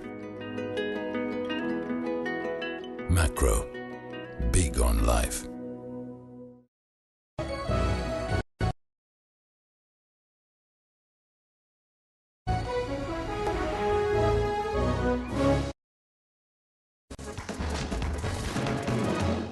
Welcome back to News Today. Well, not a fantastic start in the world of sport, especially in the cricket, but we kick it off with some soccer news at the moment. Mamelodi Sundowns are back to winning ways after suffering a defeat in their last ABSA Premiership outing. The Brazilians beat Polokwane City 2-0 in an ABSA Premiership encounter played at the Peter Mokaba Stadium in Polokwane. Meanwhile, Platinum Stars beat a 10-man Golden Arrows in KwaZulu-Natal. After being leapfrogged by Bidvest Vets on Tuesday night, Arrows were looking to go to the top of the log with a win against Platinum Stars. Early in the second half, Kahisho Dihashwe received his marching orders for a second bookable offence. Arrows won a penalty, but Mbongeni Mzimela made a double save to deny Abafana Bestende. 6 minutes later, Dikwena also won a penalty, and Mzimela made no mistake from the spot kick as his team claimed maximum points. The new broom sweeps clean. In Cape Town, Bloemfontein Celtic, who parted ways with their coach Cyril Litsuaka last weekend, were up against the high-flying Cape Town City. Former Kaizer Chiefs and Orlando Pirates goal poacher Lihlohonolo Majoro scored his first goal for City. Cape Town City are fifth on the log with 14 points in 8 matches, while Celtic are 13th with 5 points after 7 matches. Absa Premiership rookies Baroka took on Kaizer Chiefs in Durban. Amakosi made 3 changes to the team that started the Soweto derby last weekend, with Spiwe Shabalala making his first start of the season. Chances were few and far between in the match, and the teams had to settle for a 0-0 draw. The Absa Premiership title holders bounced back from their 2-1 loss to Cape Town City last weekend with a victory against Polokwane City. The Brazilians were just too good for the Rise and Shine, beating them 2-0 in their own backyard. Sundowns, however, are still second from the bottom of the log. They have 4 points in 3 matches. It's not about power, it's about placement, confidence, and the 2-goal cushion with 10 to go. Meanwhile, Free State Stars played. Chairperson, the department was established with the aim for radical transformation of the economy through effective development and increased participation of SMMEs and cooperatives in the mainstream economy, something that was grossly neglected for over 20 years due to misguided economic policies that placed too much faith in the oppressive capitalist. What has transpired since the department was established in 2013 is more confusion. Confusion over mandate, confusion over legislation, confusion over budgets, confusion over capacity required, and these are the issues the report failed to deal with decisively. The department has even failed to solve a simple matter of payment of suppliers on time. Until such time that there is coherent and coordinated efforts to develop proper economic policies, majority of SMMEs cannot compete in a market flooded with cheap and low-quality products from all over the world. The main objective of the department dedicated to SMMEs is to prioritize infant industries and facilitate establishment of manufacturing capacity. Honorable Chairperson, SMMEs should produce finished products. They should have exclusive rights to supply big retail stores within their areas with finished products. They should be labor-intensive and create jobs. They should be prioritized to underpin local economics. The EFF rejects the adoption of the BRRR on Portfolio Committee of Small Business. Thank you, Honourable Member. The IFP. Honourable Chairperson, the IFP supports the recommendations of the BRRR report because we believe that they are frank, honest and to the point, and diagnose the problems that are there and provide sensible solutions in terms of what needs to be done. We want to emphasize the importance of ensuring that departments pay small businesses on time. The fact that there's a prevailing and continuing behavior of not paying on time is a problem, because this kills small businesses. They depend on the flow of cash, and after having provided services, it is only fair business sense that they are paid on time. So really, we need to take decisive action against the transgressors, and we need to lead by example if we're government. It's important that we support small businesses because it is the masses of our people who had to bear the brutal brunt of apartheid who are emerging through small businesses for survival. And if the systems are not going to work in their favor, then we are doing them a major injustice. So it's very important that we do what needs to be done in order to ensure that small businesses actually survive. We want to draw the attention of the House to the importance of cooperatives, which for a very long time have sustained many communities, have sustained many small businesses, and we really need to fast-track all the initiatives which need to be set into motion to ensure that cooperatives survive. The vacancy of the CFO was a major impediment to the department being able to submit for audit financial statements which were within the reporting format and non-compliance with certain legislation and national treasury regulations, and that needs to be fast-tracked. And finally, on the issue of incubation, for those that have received grants and funding, it's very important that we make sure that they are able to stand on their own 2 feet and give them the necessary support for them to move forward. Kodwa sifuna ukugcizelela ukubaluleka ukuthi amabhizinisi amancane omgogodla noma umnotho ofuna ukukhula ikakhulukazi abantu abampisholo kuyibona abathembele kulamabhizinisi ngoba fanele senze wonke okusemandleni uqinisekisa ukuthi amathuba yavuleleka asiqale ngamabhizinisi amancane. Ngithokoza kakhulu sihlalo. Thank you, Honourable Member. The NFP. I hope ngizohola ukudlula wonke umuntu. Thank you, Chair. The Department of Small Business Development has been in operation existence for 2 years now, and it is reasonable to expect that initial teething problems would have been resolved by now. When the department was launched, there were high expectations that it would be a prime driver of employment, entrepreneurship, and economic growth, but its current performance is slowly killing such expectations. The report shows that whereas the department spent 83% of its budget in real terms, it has only achieved 42% of its key performance indicator goals. Chairperson, our people are crying out for opportunities to improve their lives, and small businesses have the potential to make a significant contribution to uplifting our people economically and restore to them their dignity, which comes with self-sufficiency. How are we going to achieve any satisfactory results when the department underspends by 17% and fails to achieve 58% of its goal? The NFP is particularly concerned about the lack of progress in Program 2, which is mandated to assist, facilitate, and develop cooperatives. Our people in rural areas have a richly avenue for economic development open to them, and establishing cooperatives is one of such avenues. It is an outrage that no progress whatsoever has been made with the establishment of a cooperative development agency, a cooperative training academy, and a cooperative tribunal. By delaying the departments, it's depriving our rural people of an opportunity to build a better future. And the Minister must take this in serious consideration. The NFP supports the report. The ANC.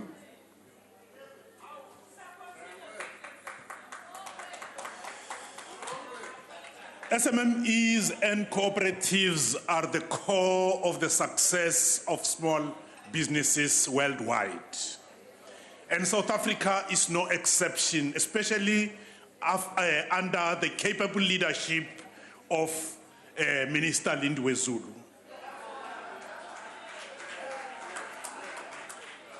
But when EFF says it does not support the report, there is no surprise at that, because even if we asked and said 1 + 1 makes what, if we said it's 2, they will say no, it can't be 2, because they never agree with us on anything.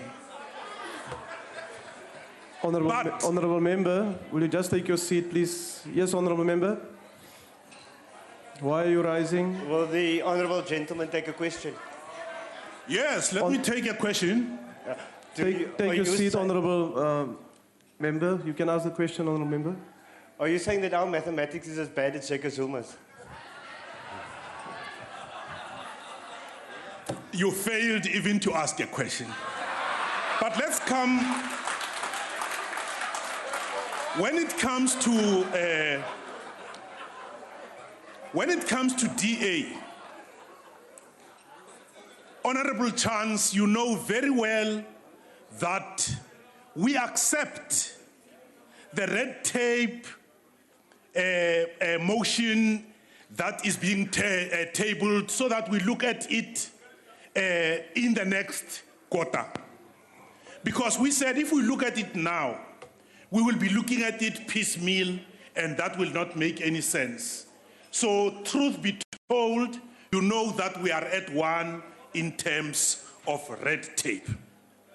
But let me proceed to say, it is better if criticisms are made by organizations that make constructive criticisms and that also say, yes, we support.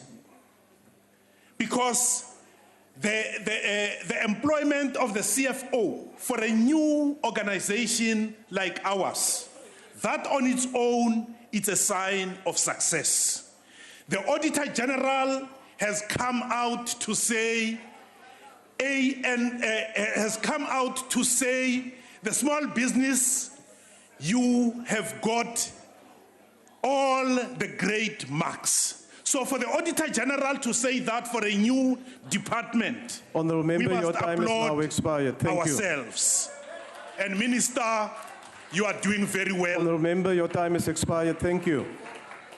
The AIC. I'm sorry, Honourable Chairperson, that I've got to speak after this big man here. I don't know whether it's according to rules of Mandela that I should speak as the last person.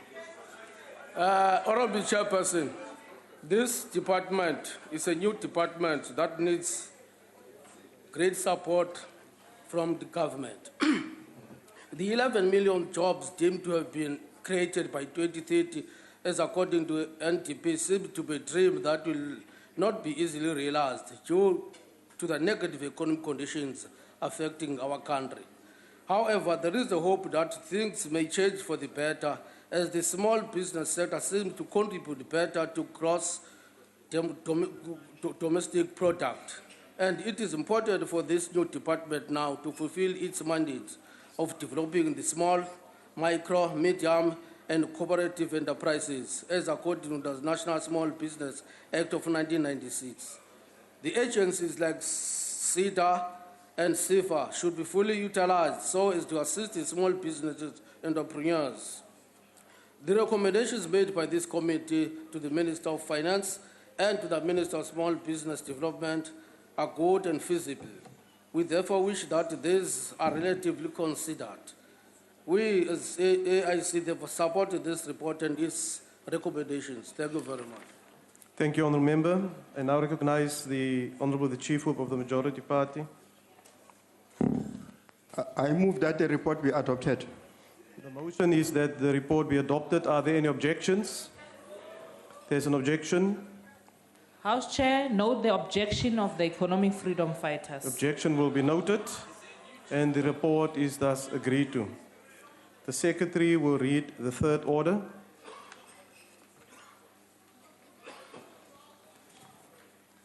Consideration of budgetary review and recommendation report of Portfolio Committee on Health. I now recognise the Honourable Whip on behalf of the Chief Whip of the Majority Party. I move that the report be adopted. The motion is that the report be adopted. Are there any objections? There's been a request for declaration. The DA.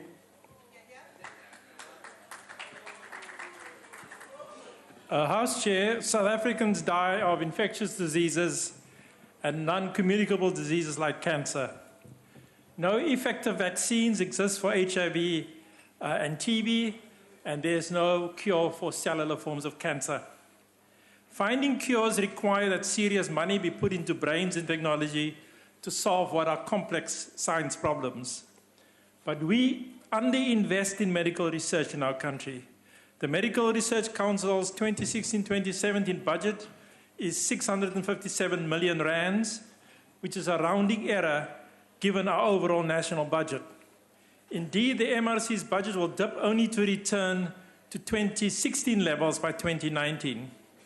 The National Institute for Communicable Diseases, our disease detection agency, has a budget of 300 million rand a year, inadequate given the health risks, what with antimicrobial resistant bacterial diseases, hemorrhagic viral fevers, and rabies on the rise in our country. Once the NICD folds into the National Institute for Public Health for South Africa, or NAPISA, the situation will simply get worse. The Portfolio Committee on Health in the BRRR report therefore rightly urges Minister Aaron Motsoaledi to bat for a substantial increase of our medical research and disease surveillance budgets. Beyond that, to save money, health must become more efficient. Tender corruption in ANC-run provincial health departments must be curtailed. And interpersonal violence, reckless driving, alcohol and drug abuse, smoking and poor nutrition are clogging up our hospitals with patients who should not be there. demanding behavioral change from our citizens, including everybody sitting in this House. I'm amazed by the number of members of Parliament who still smoke, even though 30% of cancer is caused by this rather stupid habit. I thank you. The EFF.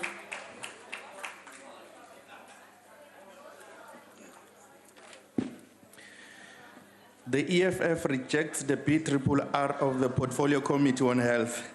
From the time this administration came to power in 2009, there have been incessant talks about the implementation of the National Health Insurance.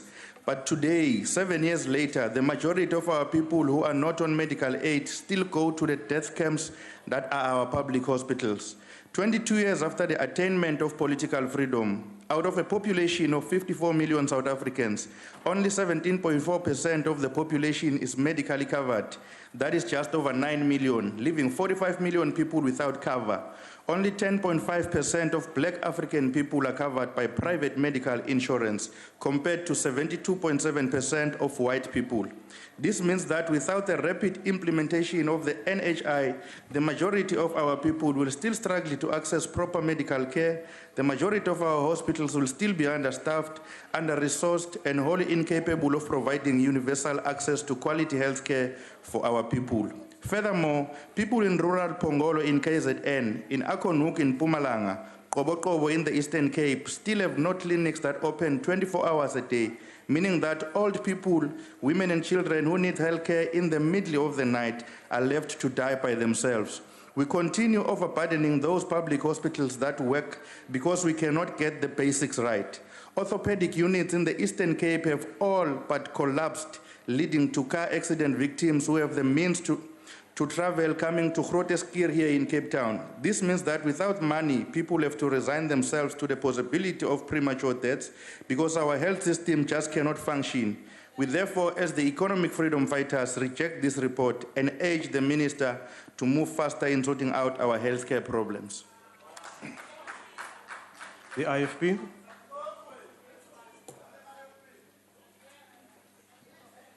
Thank you, Honourable Chairperson. Let me say at the outset that I support Honourable Professor James in his call that the Medical Research Council should be given more funding, because one area that they need to do research on an urgent basis is the use of cannabis oil and other products for palliative care for people suffering from cancer. And hopefully we'll get that bill passed in this House in the not-too-distant future. Chairperson, as the IFP, we support this report.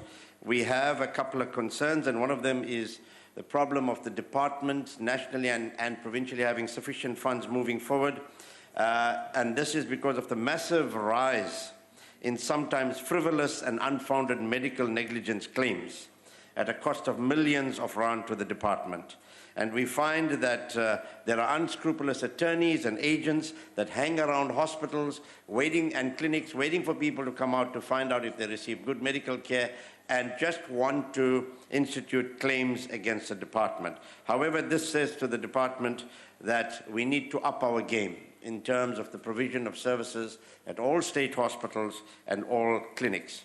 One of the other areas that's been cited in the report is conditions at certain hospitals, and I'd like to just mention one hospital, that is the R.K. Khan Hospital in Durban, which was recently visited by IFP members of the legislature, and they can attest to the poor state of hygiene and unsanitary conditions in a psychiatric ward. Now, Chairperson Cabinet yesterday called on all South Africans to advance the rights and quality of life of people with disabilities in line with the NDP. Mental disability is a disability, and I think as a national government we need to give attention to the poor conditions at the RK Khan. We will support this report, and we realize that the national department has oversight over some of the provincial departments. In some areas, although provincial departments are essentially responsible for managing the hospitals. But because of the funds that we allocate to division of revenue, your time is now we expired. need to intervene. Thank you. Thank you. The NFP. Chairperson, let us also add our voice to what we think the department is to improve on and to what we think is positive. First and foremost, we want to say to the department they must try by all means that hospitals and clinics reduce the queues that our people are subjected to when they go for medication, and also improve on our hospitals themselves, the state of hospitals, especially in rural areas, and also the clinics in rural areas.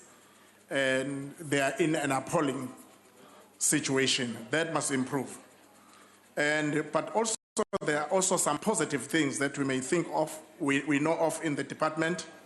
The department must be commended for receiving an unqualified audit for the past 5 years. We're also encouraged by a dramatic drop in irregular spending from 389 million in 2014-2015 to 2.9 million in 2015-2016 financial years. More encouraging is the fact that the Auditor General has found that there has been no unauthorized or fruitless and wasteful expenditure, and we want to congratulate the department for that. And we're also encouraged by the fact that more people now have access to TB medication. We also note that fatality rates for children under the age of 5 has been reduced from 11% in the 2014-2015 financial year to 8.9% in the 2015-2016 financial year. And we look forward to a day when this figure will be 0. But as already said, it's not all sunshine and roses. Whereas the department spent 99.4% of its budget, it only achieved 64% of its performance targets. The National Freedom Party is particularly disappointed in the results for Program 5, which is Hospitals, Tertiary Services, and Workforce Development, that achieved only 47% of the set targets. We urge the department to make every effort to address this blemish member, on your time the is now otherwise favorable expired. track record is appreciated. We support the budget. Thank you. Thank you, Honourable Member. The AIC. Thank you, Honourable Chair. As I submitted that to this House, that the Portfolio Committee did interact and scrutinize the reports of the department and its entities. The recommendations, therefore, are being supported by AIC and also this report. However, the committee noted some areas that still require some improvements. Among others are the following: the small pace in the improvement of mortality rate, life expectancy, and the infant mortality. One of the causes for that may be the incapacity or ineffective systems within the department. High irregular expenditure that seems to persist in this department is still a problem, even in this financial year of 2015-2016. Improvement in the procurement process is needed to fast-track the spending by this department, since this has been picked up as one of the stumbling blocks towards spending. Employment conditions of community health workers that vary from province to province need to be given an urgent attention. This therefore means that an increase in the budget for this department will talk directly to challenges that face this department. Challenges such as development of skills, employment, and filling of the critical positions. We therefore support this report. Thank you very much. The ACDP.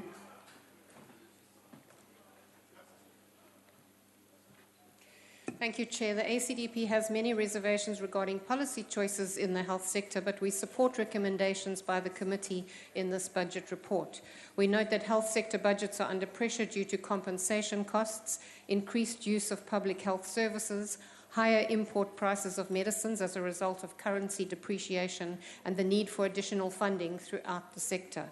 Alarming reports confirm concerns regarding an explosion in cancer deaths among women worldwide, mostly breast cancer and cervical cancer. The ACDP calls on government to prioritize making cancer treatment accessible to all. We also note concerns regarding esophageal cancer and support calls for the Medical Research Council to conduct further research on the causes of this cancer, especially in the Eastern Cape. Now, the ACDP continues to be extremely concerned about the increase in neonatal mortality or deaths of newborn babies and maternal death statistics. One of the main reasons given in support of increased access to abortion in maternal death is maternal death statistics. Yet South Africa's maternal mortality rate has risen dramatically since the year 2000 and the implementation of super-liberal abortion legislation. We're told that many deaths could be prevented if pregnant women would look after their health and the health of the baby right from the early stages of pregnancy. However, young women who are told that an embryo is just a lump of tissue that can be discarded at any time for any reason are less likely to grasp the need to take care of themselves and their baby. The ACDP calls on government to prioritize education of young women even before pregnancies occur regarding the life growing within them when pregnant and the health needs of both mothers-to-be and the tiny babies that they carry. Lastly, we welcome the news of new pediatric TB formulations that should impact positively on more than 30,000 children that develop tuberculosis each year in South Africa and presently face 6 months of daily bitter pills made for adults. Honourable Member, your time is now expired. Thank you. Thank you. The ANC.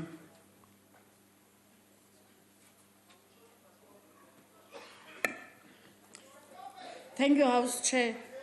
I think first let's say thank you to the parties that have supported the report. But I think it's going to be important that as the African National Congress and members of this House familiarize themselves with the white paper on NHI. Because it can't be that there will be a public representative who wouldn't know, I'm referring to the FF, that as we stand, there are building blocks in ensuring that we achieve the national health insurance. And those building blocks are pilot sites that are in all provinces, the re-engineering of the primary health care, which within the context of the ideal clinic, that is going to be very important. And that the white paper has been out, and there are work streams that have been developed by the Department of Health. And therefore, it is in that context that we think as the African National Congress, every member of this House is to ensure that he or she understands what is contained in the white paper so that when you go outside, you are able to empower your members and the community at large. In terms of the audit report, I think we are happy as the portfolio committee that there are 2 provinces that have improved, which is the Eastern Cape and Gauteng. And we're standing here without being afraid that in fact... Honourable Member at the podium, Honourable Dunja, will take a seat. Why are you rising, Honourable Member? I'm rising on a point of order. What is the point of order, Honourable Member? House Chair, the Speaker on the podium makes as if now the knowledge on NHI is a monopoly of the Honourable Member, that's not the point of order. She's wrong. Please take your seat. She's casting aspersion on the EFF. Take your seat, Honourable Member. You need to call such members. Honourable Member, take your seat. That's a point for debate. It's not a point of order. Continue, Honourable Member. Speaker.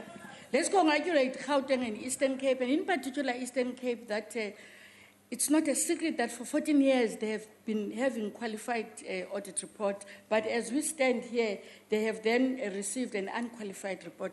But within the same vein, we are a bit concerned about the regress of Limpopo and Northwest. On human resource, Honourable Chair, House Chair, we are aware and we are concerned as the committee that the issue of human Honourable resource... Member, your time is now expired. I now put the question again. Are there any objections? House Chair, note the objection of the economic freedom fighters. The objection will be noted and the report is thus agreed to. The Secretary will read the 4th order. Consideration of budgetary review and recommendation report of Portfolio Committee on Economic Development. I now recognize the whip on behalf of the Honourable Chief Whip of the Majority Party. I move that the report be adopted. The motion is that the report be adopted. Are there any objections? There's request for declarations. The DA.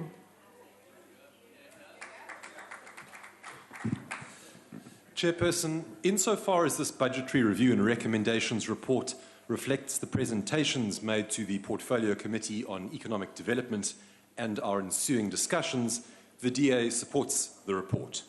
However, going forward, we need to ask whether the Economic Development Department is a vital cog in the wheel of government. When the department was launched in 2009, its mandate was clear. It was going to bring coherence to economic policy making and implementation across state departments. It was going to promote inclusive growth, and the department was going to break the back of unemployment by accelerating job creation. However, despite the efforts of a committed minister and his team on every one of these indicators, policy coherence, economic growth, and employment, the ANC government has failed. This year, according to the International Monetary Fund, South Africa will be lucky to grow at 0.1%. In 2009, there were 6.7 million South Africans without a job. Today, there are almost 9 million unemployed South Africans. With every passing quarter, the National Development Plan's 2030 targets of 5% growth, 11 million jobs, and 6% unemployment recede further and further into the horizon. The targets in the new growth path, which is ideologically at odds with the NDP, are also a pipe dream. Clearly, we are not getting enough bang from the department's 675 million rand buck. That is why the DA believes by 2019, the Economic Development Department should be shut down while its budget and functions should be channeled to other departments. Thank you. Thank you. EFF.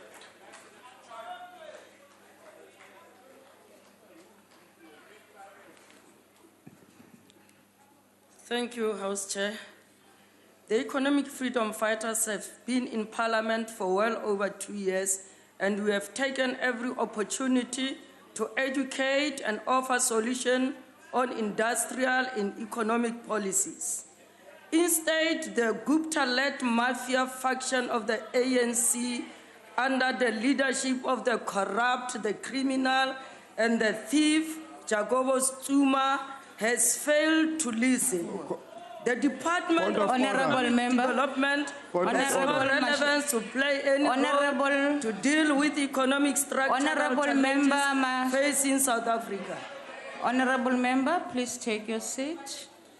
The point of order. I'm rising on Rule 84 and 85, where they attack the integrity of the President.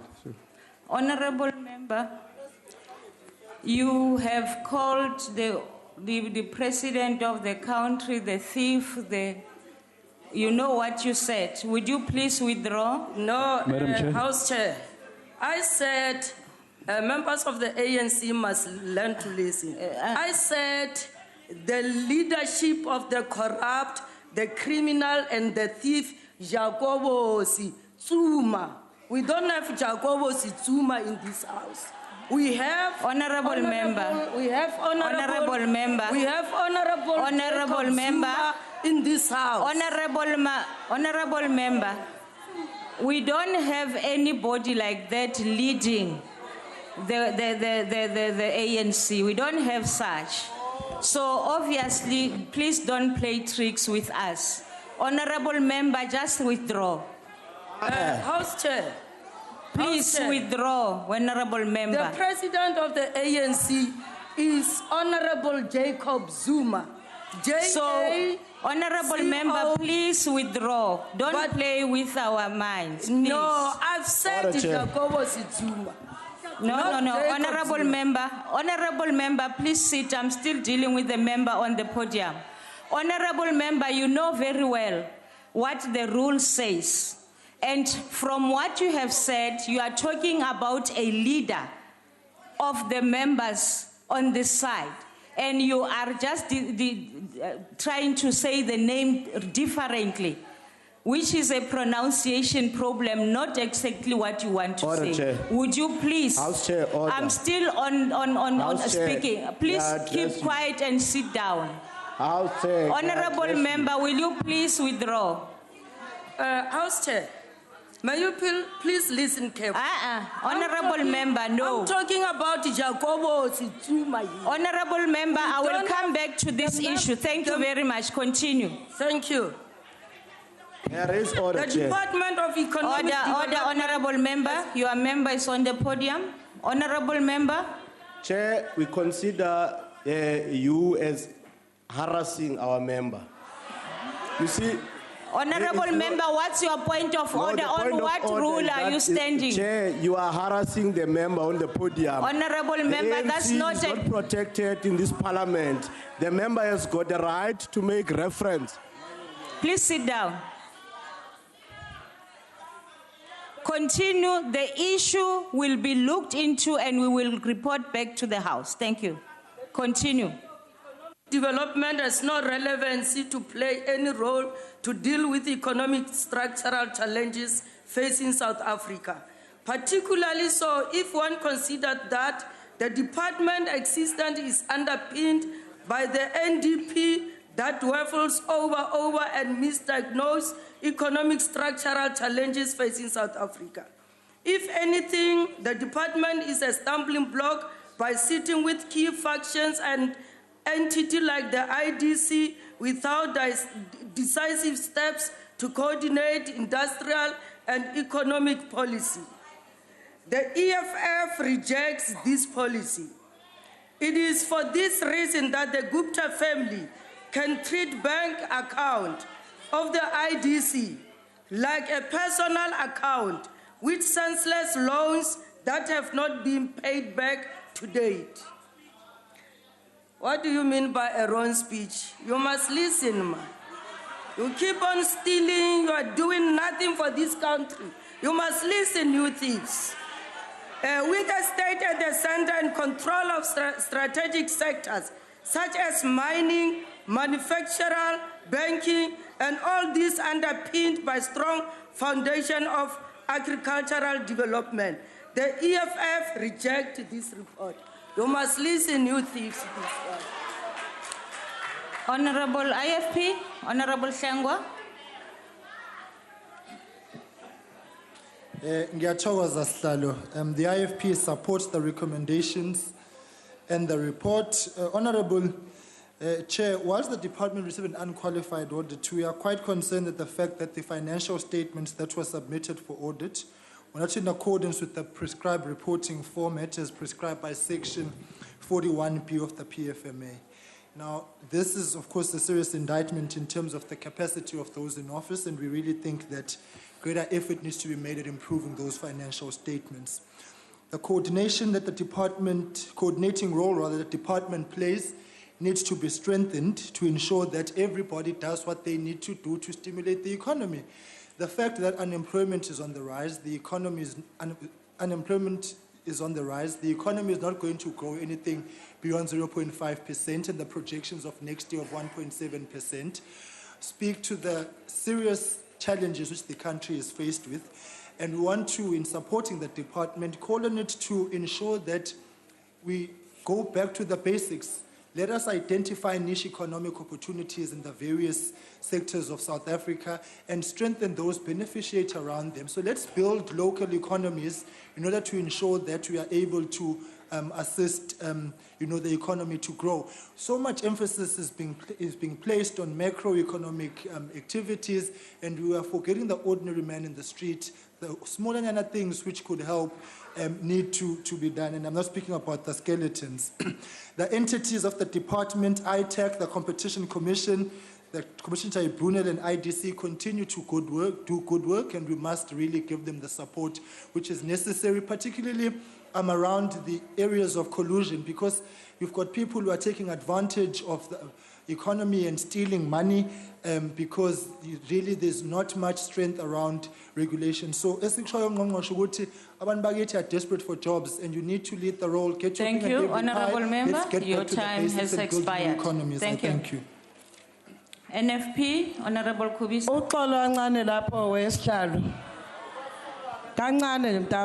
Is that a point of order, ma'am? Yebo. Singaizwa, under which rule, mama? Angikhuluma indaba zama rule men. Ngicela ungilalele nje ngiyaxolisa kuwena ngoba yona into engasebenzi leyo. Ngiyabonga, ngiyabonga. Honorable Ngiyabonga, Khawula. Yebo. Bengizokuvumela. Yebo. Kodwa nangabe uyasukuma ukhuluma ngama point of order kungana rule esekela lokho kufuna ukukusho. Okay, rule 56. Rule bani? 56 buka lapho wephepheni lakho. Nginayo mama. Yebo. Bengifuna ukubuza lana ukuthi ngempela sihlalo. Lana besiyazana ukuthi honorable bani. Ake ungitshela uJacob usukuthi ubani la. Ngoba uMashabela ukhuluma ngoJacob oyisigebengu. Hayi lo enhlezi nimvikele. Ngicela uhlale phansi mama Khawula. Ngokuqala iRule 56 ayikhulumi ngaloko okukhulumayo. So iorder ayikho lapho mama Khawula. Ngiyachubeka baba.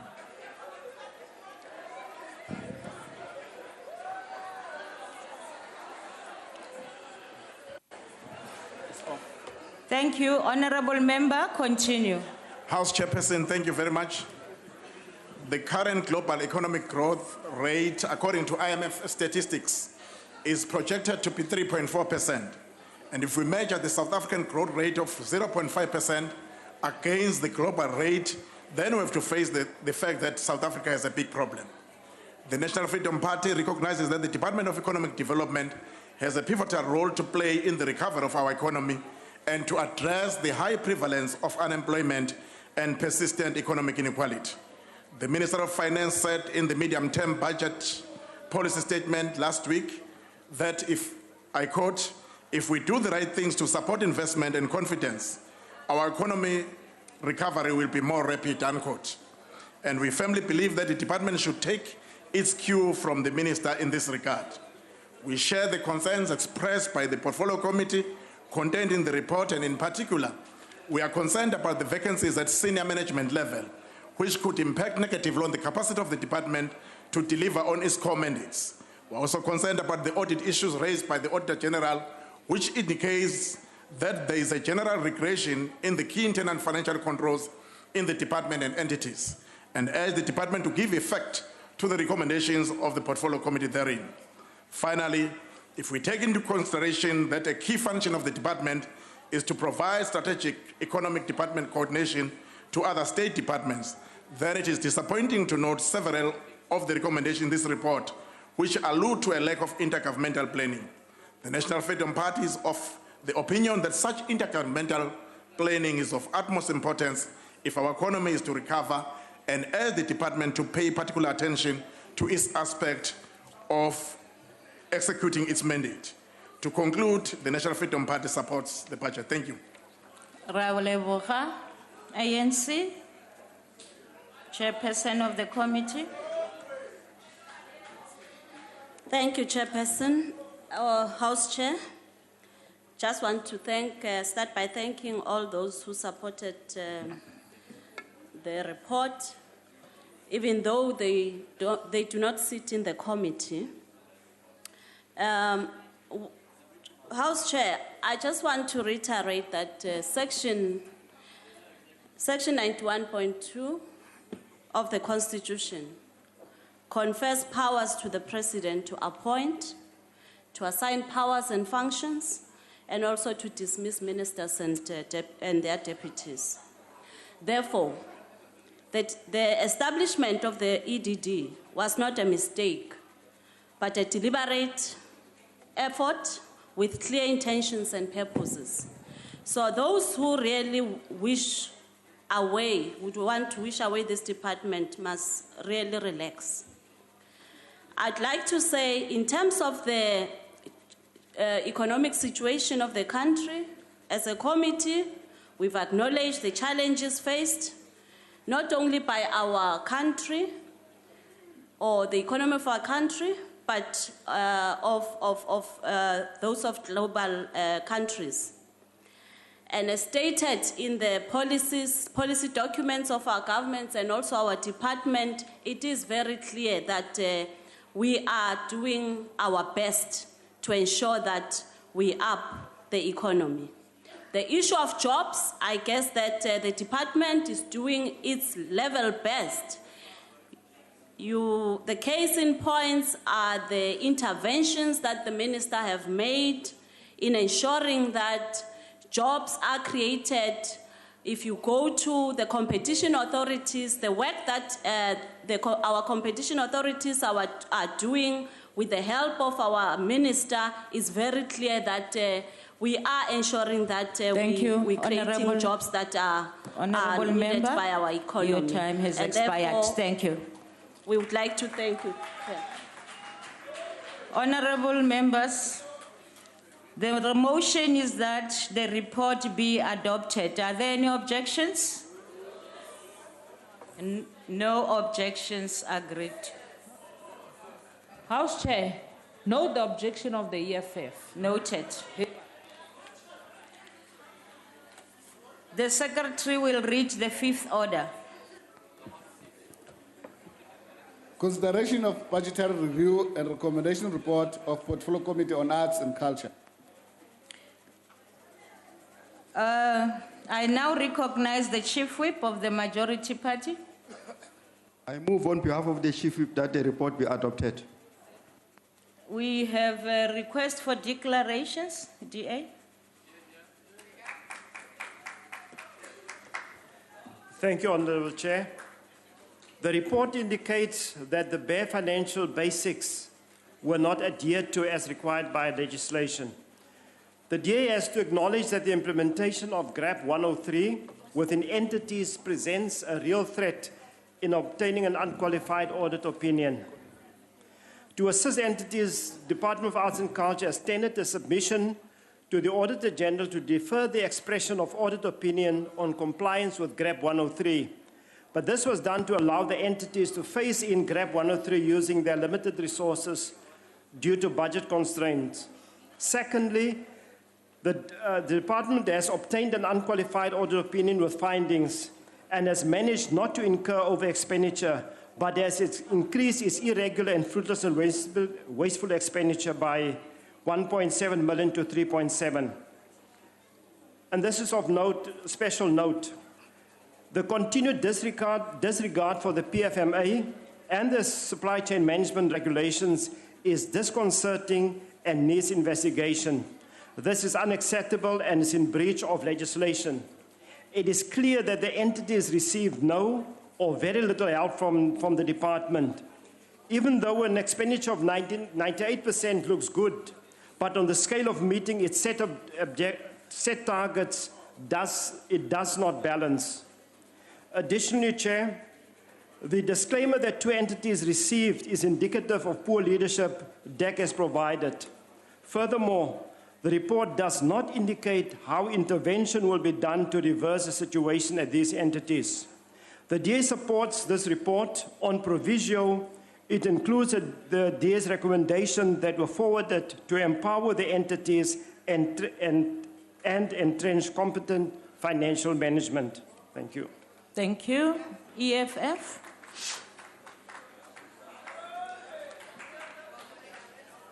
Thanks, Chair.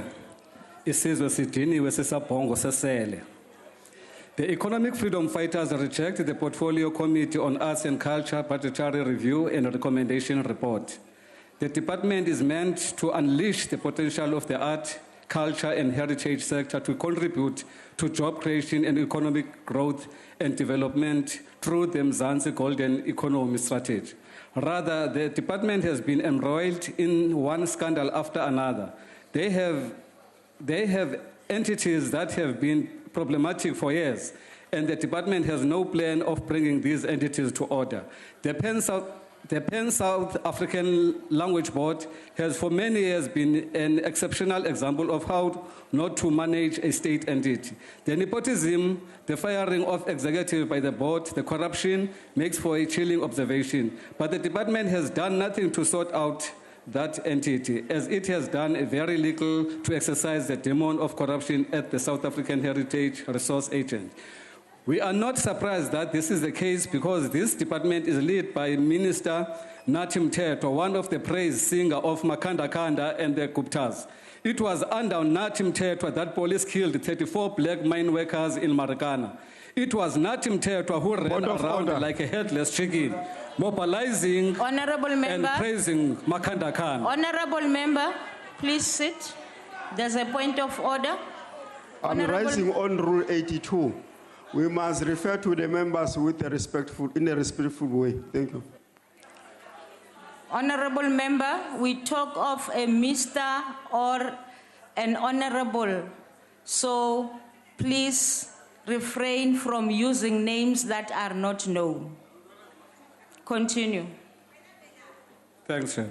It was Natim Tetwa who ran around like a headless chicken. Honorable member. Mr. Natim Tetwa who ran around like a headless chicken, mobilizing and praising Makanda Kanda Zuma, the one who has now sold our constitution. Honorable member, can we get the clarity? Who are you referring to when you talk of Makanda Kanda Zuma? The president. Honorable member, will you please withdraw? We don't have any member, the president of this country, in that name. Will you please withdraw?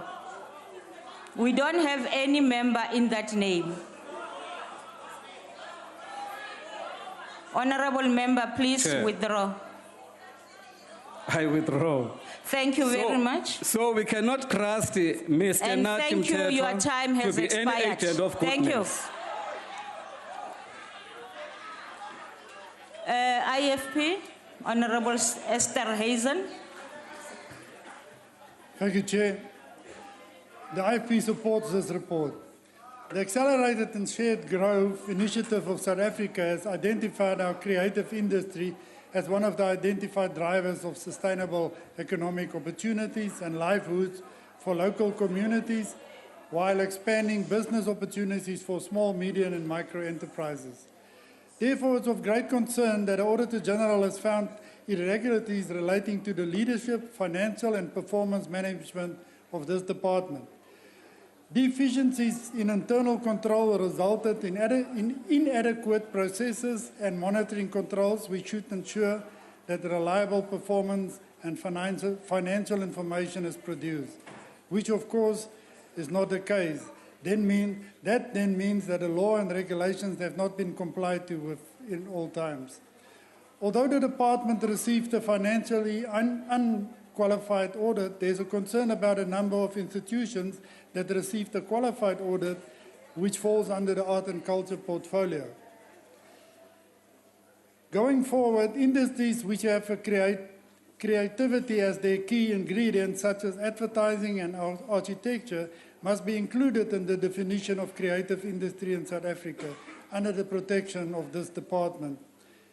To broaden the base of arts and culture, to embrace the culture of all in this country, this department requires not only the financial assistance through this budget process, but also, very importantly, the skills and management to prevent irregular, fruitless and wasteful expenditure. I thank you. Thank you. NFP, Honorable Kobisa. House Chairperson, culture, art and creativity are the cement that binds together not only hearts and souls, but also entire societies and nations. The importance of arts and culture, however, extend even further. Cultural and creative industries are increasingly being viewed as potential contributors to economic growth and job creation. The first cultural and creative industries mapping study in South Africa was done in 2014. Though not yet publicly available, it showed that the industries had created between 162,809 and 192,410 jobs, about 1.08 to 1.2% of employment in the country, and that they contribute almost 3% to the gross domestic product. In light of the potential economic benefit of culture and creative industries, it is disappointing to see that the Department of Arts and Culture has only achieved 67% of the key performance indicator goals, yet spent 98.3% of its budget. These figures tell us that South Africa is not getting value for money in the department. In addition to underperforming, the department is also lacking in adequate financial management controls. The Auditor General gave the department an unqualified audit opinion and, more importantly, flagged procurement and contract management as an area of concern. The department has, in the previous year, floated treasury regulations which opens door for fraud, nepotism, and corruption to flourish. The National Freedom Party calls on the Minister and senior management of the department to ensure that sound financial management in accordance with the principles of transparent and accountable governments are observed. To conclude, we support this BRRR report. Thank you. Thank you. ANC?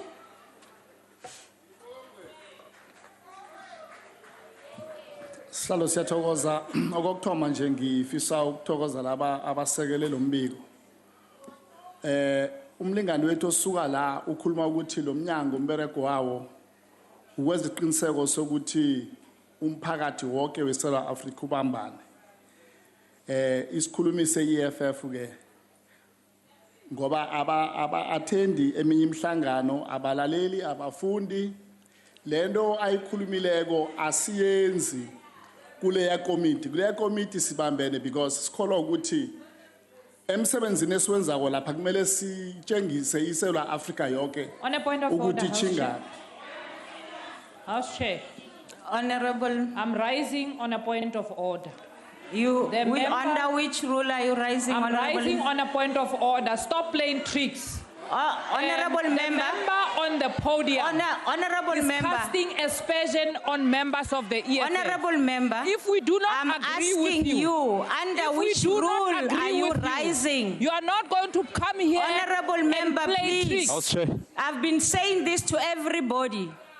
So I'm House not selective. I've been asking this to everybody. Under which rule? Honorable House Chair. Matthias? House Chair, I rise on a point of order. And please, Under which rule? please don't ask under which rule. I'm not going to do that because I'm trying to follow the rules of this house so that this house does not degenerate. And I will ask everyone who stands up, unless you say it up front, I will ask you which rule. House Chair, Yes. rules are a reference of preference, of reference. You are not raising a point of order then. I'm rising on a point of order. Please sit down. Honorable Please Chairperson. sit. I'm If rising. you can just assist me so that I'm able to refer and be able to respond correctly according to the rules of this house, that's what I am going to do. Thank you. Madam Chair, Honorable Chairperson. Please continue. Madam Chair, Yes. I rise on a point of order, Rule 92. Can you now listen to me? I'm listening. It's your duty to know what are contained in those rules. It is Yes. not our business. It's your your business. Honorable member, what is your point of order? You said 92. Yes. What's your point of order? It must be on record that is your business to know these rules, not our business. Now, let me proceed. I'm not going to listen to that. Honorable member, please continue with your point of order. Don't teach me how to do my work. I rise. I have the 92 here. I'm waiting for you. So don't lecture me. Continue with your point of order. Thank you. Madam Chair, with due respect, Thank you. I rise on a point of order. Thank you. Rule 92. Yes. Rule 92. Thank you. Continue. The member here casts aspersions on the EFF by saying we are not reading, we don't attend committee meetings. And if he has to make such a frivolous accusation, we'll have to provide evidence of it. We attend all meetings and we are reading better than they do in the ANC. Thank you. Better Thank than you. himself. Thank you very So much. So he must withdraw his utterances. about us Honorable not member, thank you very much. You are aware that we are not in that committee. And that is a point of debate. Thank you very much. Continue, honorable member. Emhlanganweni omkhulu we-ANC wes-53 kunenqumo ezathathwako phakathi kwazo ukuthi kuvikelwe bekuthuthukiswe laba abasebenza kwezobukhwari esikujabulelako nje ukuthi isinqumo lesi sithathwe yi-SABC ngokubambisana nongqongqotshe kunye nabosekela ngqongqotshe senze ukuthi laba abasezikweni lobukhwari babone ikusasa ngalesinqumo se-ANC ukuthi eminyakeni ezako labo ekade babhubha bengenalitho bazoba ngcono esikufisako la ukuthi kungagcini kanje kuphela kwabaculako idlulele kwamanye ama-artist. Umlingani wami la ukhuluma ngegrab 103 siyafisa ukuthi siyikomiti ibuyekezwe igrab 103 ngoba imiraro ezoyiletha kakhulukhulu kulomnyango izoba mnengi kwanje ezinye zenhlangano ebezisebenza kuhle zibuyele emva ngenxa yegrab 103 sicabanga ukuthi azange sicabange kuhle nasiyenzako ayikho imali yokuyiphumelelisa yinto ekosa ukuthi sibuyekeze ngalamazwi ngithanda ukuthi ngithokozela ababamkeleko bengisho njengokhongolose siyawusekela lo mbiko. Sithokoze. Honorable members, the motion is that the report be adopted. Are there any objections? Yes. House Chair, please note the objection of the EFF. Noted. Thank you very much. So the report has been adopted.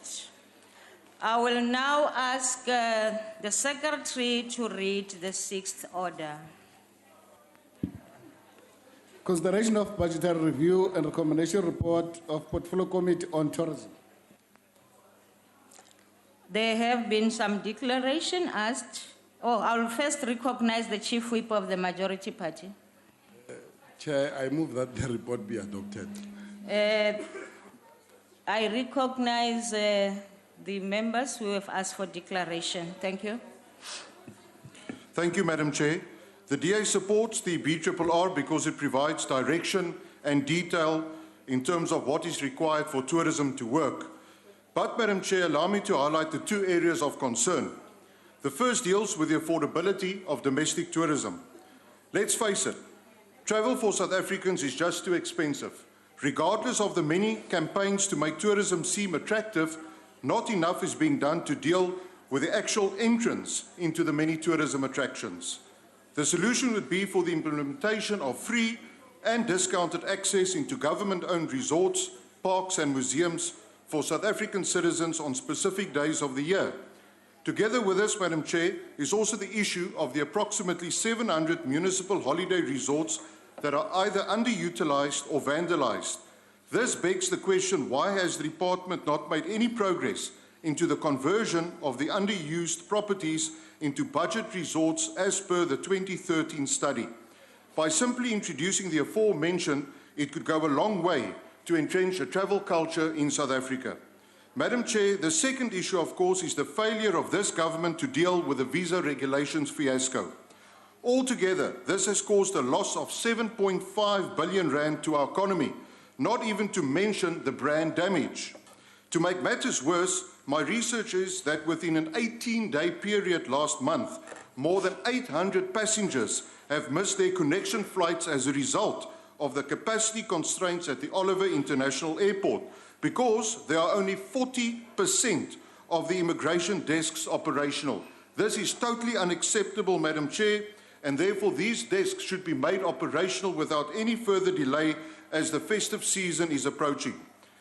Madam Chair, in closing, these visa regulations should be scrapped altogether. The solution is straightforward. Scrap the unabridged birth certificate requirement and implement electronic visas, which will streamline tourist facilitation to our country and make tourism work in our country. Thank you, Madam Chair. EFF.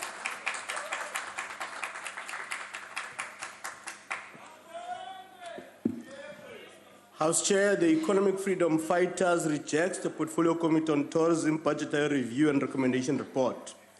This department was unable and unwilling to tell Minister Gigaba that his experimentation with immigrant regulations would spell disaster for the industry, leading to a downgrade of South African tourism. In 2015, South Africa was ranked 37th in the world in terms of international tourist arrivals, down the previous ranking of 34th in 2014. This shows that this department failed to protect the industry from Gigaba's ill-considered attempts. Secondly, it is said that South Africa has about 10,000 accommodation establishments. Honourable member, only 50% are please. Honourable member on the podium, please take your seat. Honourable. I'm rising on Rule 82. The members of this House must be referred to respectfully. Thank you. Honorable Member, you have said Gigaba. Would you please use the correct way of calling our members, which is Mr. or Minister or Honorable Gigaba? Mhlekazi Gigaba, what we are not told is who owns these establishments, who benefit from the tourism the most. Were this to be told, it will be clear for everyone that the industry has not transformed at all, and the department has no plan, no vision to bring in more black people into the industry. The ill-fated attempts of township tourism seek to normalize the township as places of residence for black people, but the township remain a flea-ridden, rat-infested labor concentration camps where people should not be staying. Until this country comes up with a visionary strategies to benefit large group of our people, we cannot support it as EFF. All these things point to a problem of chronic underfunding of the tourism industry in this country. We need the department to champion efforts to have more funding directed towards the industry for the potential it has to bring economic opportunities to marginalized black people. As things stand, we reject this report. Thank you. Thank you. IFP.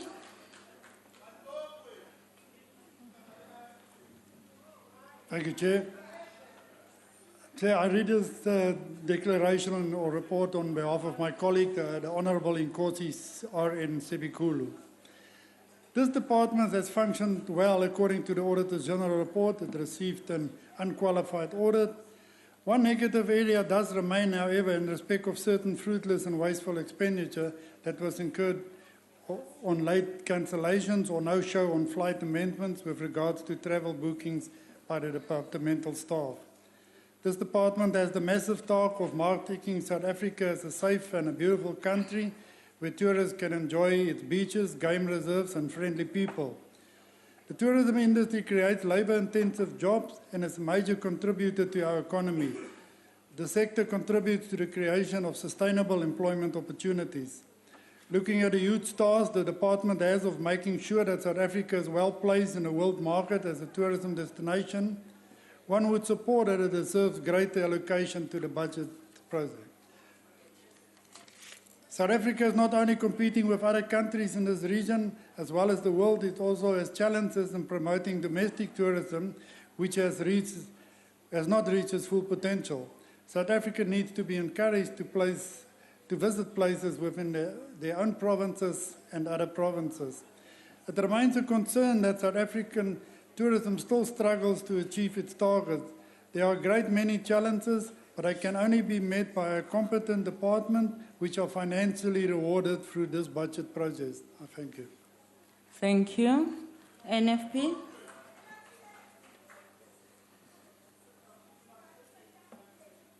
House Chairperson, honorable members, thank you. Tourism is an important sector in South African economic landscape. Statistics from State South Africa show that tourism outperforms trade, agriculture, and manufacturing in job creation, consistently accounts for 3% of the national economic growth, and is a valuable source of foreign income. Whilst there is definite room for improvement, the National Freedom Party believes that the Department of Tourism is, on average, doing well in executing its mandate to create a climate conducive for tourism in South Africa. The report by the Portfolio Committee on Tourism table here today shows that the department has spent 99% of its budget and achieved an encouraging 87% of its key service delivery indicator performance target. We do, however, note with concern that the disproportionately low success rate of 25% in Program 3, which is responsible for international tourism, is not done well.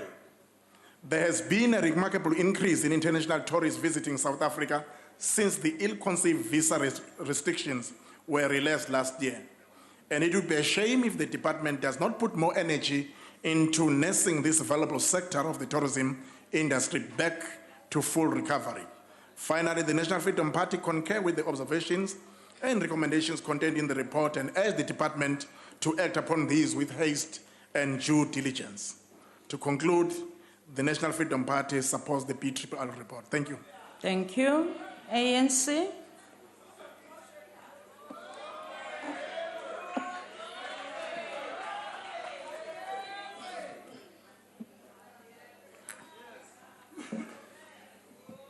Honorable House Chair, Ministers and Deputy Ministers, Honorable Members of Parliament, South Africans. The African National Congress fully supports the Budget Review Recommendation Report and acknowledges the support expressed by other parties in this House. As ANC, we note, welcome and appreciate the clean audit performance of both the Department and South African Tourism. This is good governance in practice. The other achievements noted are the 100% spending by South African Tourism and 99.1% of the department is also appreciated. The reflection of 14% increase in tourist arrivals is encouraging despite the difficult global economic climate and foreign currency exposure the department and South African tourism are exposed to. Tourism contributed 9.4% to the country's GDP in 2015-16, and the tourism industry 10% of the total employment.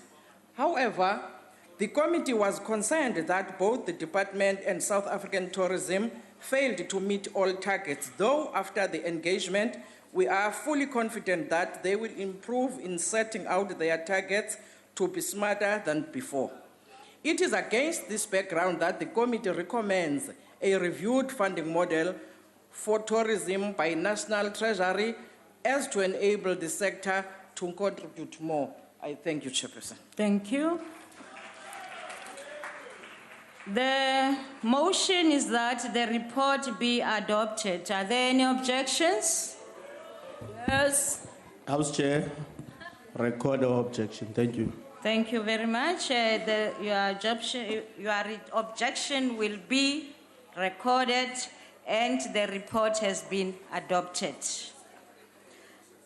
The next item on the order paper is the member statements. Chairperson, may I address you on a point of order, Rule 62? Rule 62, thank you. Continue. Chairperson, we bring it to your attention once more that we only have 4 ministers, and thank you for being here, ministers, but only 4 ministers out of 35 in the National Assembly to actually respond to member statements once more. That is about, 11% of the actual cabinet here doing the business of the people. And we implore you to stress upon the Rules Committee to re-look at putting members' business at the top of the program and first order of business and not at the bottom of the program. Because we believe that we'd have more ministers here if we dealt with members' business first and foremost, where it should be. Thank you very much. Honorable Waters, thank you for that. It's noted, but let us remember we have forums in this parliament where such issues can be raised. Do we have any member of the ANC? House Chair, may I also rise on a point of order? Okay, thank you. Look, when I said that you must familiarize yourself with rules and the numbers, it was precisely under these circumstances. Honorable Waters stood on point on Rule 62, which addresses a completely different matter. And because of ignorance of these rules, you did not even reprimand him. Can you please familiarize yourself on these rules? Honorable member, if you listen to what I said, you wouldn't even rise. Thank you very much. If you listen to my response, you wouldn't even rise. Thank you.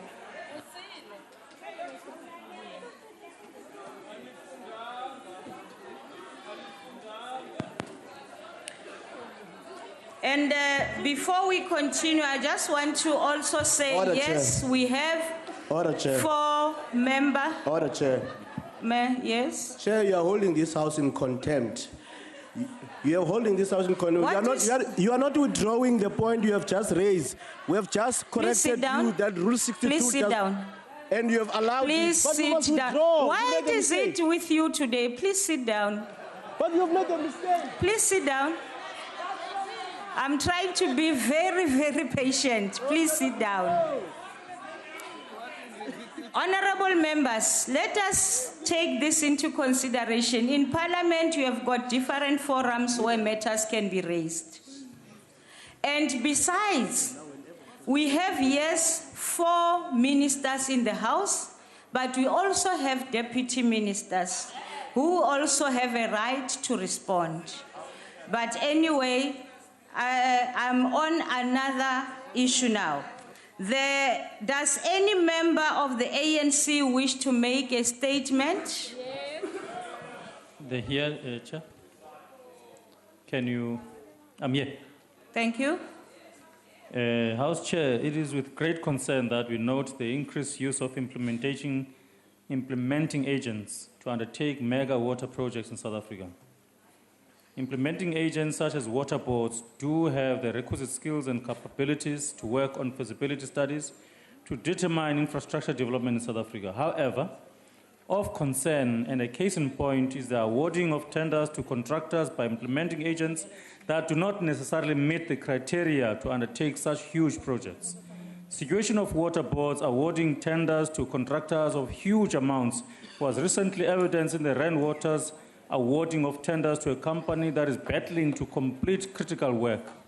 The issue was highlighted by the City Press on 30th October 2016.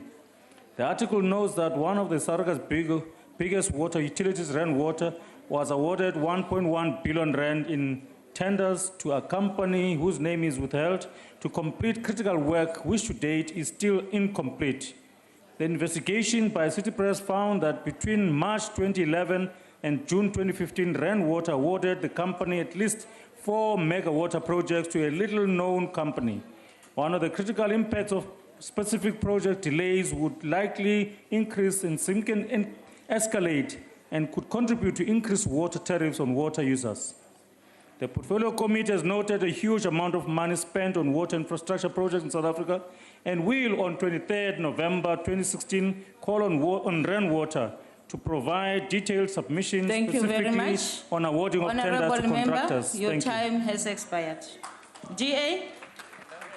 Thank you, House Chairperson. Yesterday, South Africa had the opportunity to scrutinise the Public Protector's report into state capture. To say that the findings into Eskom, and more especially into Eskom CEO Brian Molefe, are damning is the understatement of the year. Amongst others, the report found that between the period of 2nd of August 2015 and 22 March 2016, Brian Molefe called AJ Gupta a total of 44 times. The report also found that the Eskom's board was improperly appointed and that Eskom's awarding of the coal contract to Tegeta was irregular. To this end, I will be laying criminal charges in accordance with the PFMA and the Prevention and Combating of Corruption Act against all involved in the implicated deals. It is quite simple. Minister Lynn Brown must resign. Brian Molefe must be fired. The entire Eskom board must be fired. And all of this must be done with immediate effect. Brian Molefe today burst out into tears during a press briefing regarding Eskom's interim results. Unfortunately for Mr. Molefe, his tears come too late. South Africa must always come first. So, Mr. Molefe, you can cry me a river, not on our watch. EFF. The economic freedom fighters have said in the past that Zuma has sold South Africa to Russia for a nuclear energy deal. Whether the country can afford it or not, it will happen. Point of order. Ntatele Khoma, on which point are you rising? On which point are you rising? On which rule? 92. On 92. Rule 82.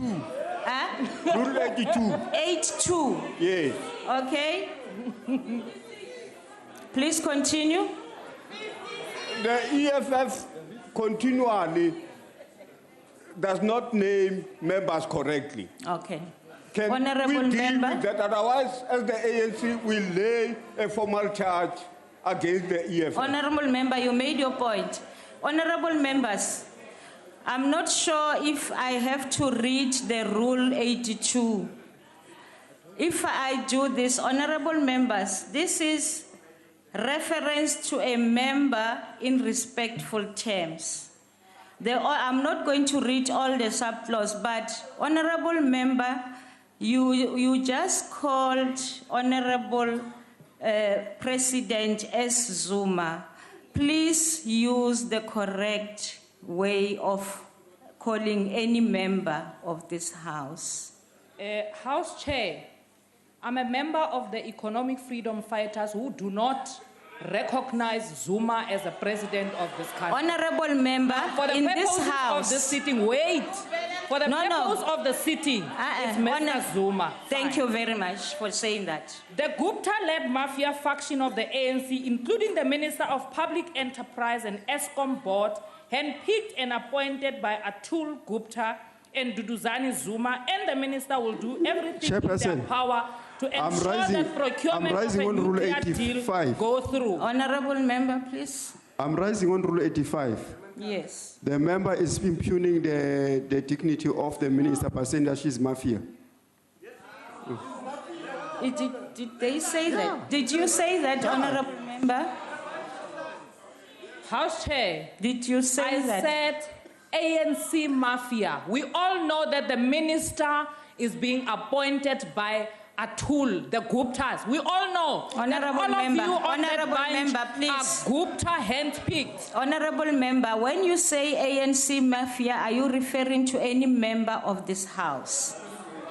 I'm referring to the ANC. Now, if I may continue. Okay, continue. Despite We'll check overwhelming that. We will evidence check South that. Africa We will cannot check that. afford procurement of nuclear deal. The Minister of Finance and the National Treasury can testify to this, as they have told the Fees Commission that the country cannot afford 1 billion for free, quality and decolonized higher education. We know now from the Public Protector's report the modus operandi of the Guptas, parent companies in India, disguised in a web of directorship in South African companies. Immediately you announced the 1 trillion nuclear deal. The Gupta had just finalized the purchase of the Shiva uranium through IDC fraudulent loan. We know now the reason of the decision to move the procurement of the nuclear deal to ESCOM. We have seen the evidence. The CEO of ESCOM, Mr. Brian Molefe, has done everything in his power to enrich the Guptas. Now today he comes Thank you and very cries much, on honorable national member. television. Your time has expired. ANC. Chairperson, National SMME and Cooperative Policy Colloquium, 27-28 October 2016. The Department of Small Business Development, led by Minister Zulu, and the Small Business Development Institute, led by CEO Kubeka, hosted a successful third annual colloquium on Thursday and Friday last week at the Excellent Park in Ekurhuleni. The ANC notes and appreciates the progress made by SBDI in advancing and supporting SMMEs and cooperatives in their quest to narrow the economic gap between the rich and the poor, the gap between white-owned businesses and black-owned businesses, arming SMMEs and cooperatives to capably compete with their peers internationally. The colloquium agreed that it is an anomaly to have about 20% white people running the economy of the country, to the exclusion of the majority of South Africans being blacks, meaning African, colored, and Indians. The colloquium was a perfect opportunity to remind all of us that the crucial role that businesses and cooperatives play in economic development and social cohesion. In conclusion, thank you very much. Your time has expired. IFP. Honorable Chairperson, Southern Africa continues to be affected by a severe drought that saw 2015 be recorded as the driest year in South Africa since records began in 1904. The severe drought has ravaged most parts of South Africa and has impacted on farmers with the loss of livestock and staple maize, thus pushing up food prices. This has promoted water restrictions by various municipalities throughout the country, as well as it should. We are treading on tough times now. The situation is affecting us all and is more likely to reach crisis level. Although the situation has eased up a little, it has, however, been reported that despite recent rainfall, water systems remain under strain in Umgeni, in Durban, and the Nelson Mandela Metro. It shows no immediate signs of abating. It is important that people don't go back to their normal yet wasteful habits, thinking that recent rainfalls are enough to recover the damage. The prediction has been that it could take up to 5 years to recover the water that has been lost, even if the country experiences normal rainfall. The municipalities are then forced to implement water rationing since the current demand outweighs the available water supply. There needs to be an urgent infrastructure maintenance intervention in as far as making sure that water containment facilities and catchment areas are better prepared to store rainwater and to prevent it from being contaminated. It was reported that only 8% of the rainfall water is captured in dams, with most of it being lost to evaporation, transpiration, and Thank you very much. Your time has expired. Too much water is being lost to the sea. Thank you, Honourable Member. FF Plus. Thank you, Honourable Chairperson. This week we found out that the Honourable Judge Nkolo Mutata was put on special leave in January 2007. He is still on special leave with full pay. It's now 9 years later. Now, the judge was put on special leave 9 years ago because he was found guilty of drunken driving. Judge Mutata was found guilty in the Johannesburg High Court in 2009. That's 7 years ago. And was then sentenced to 20,000 rand or 12 months imprisonment. Now, it appears that the legal processes against Judge Mutata has still not been finalized, and that it was extended in the past 9 years with various legal actions based on technicalities by the suspended judge.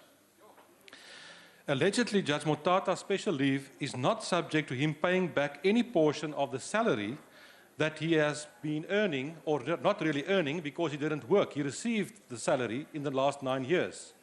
It seems that the judge, the fact is that the judge received 14 million rand in the last 9 years, courtesy of the taxpayers. Surely it could never have been the intention of government to allow such a situation. What is government going to do to bring justice to this situation? Thank you. Thank you. ANC? Thank you, House Chair. The ANC is of the view that the education is meant to promote good citizenship, as well as preparing our people for the needs of a modern economy and a democratic society. And it is therefore disappointed by the leak of grade 12 mathematics examination paper in the Mobopane district in Kiane, Limpopo. The ANC therefore views the leakage as a serious breach of security and a serious offense. As the same thing happened last year when the life science examination paper was leaked in Limpopo. If this kind of behavior is left unattended, it will have a serious ramification and the potential to compromise the quality of education.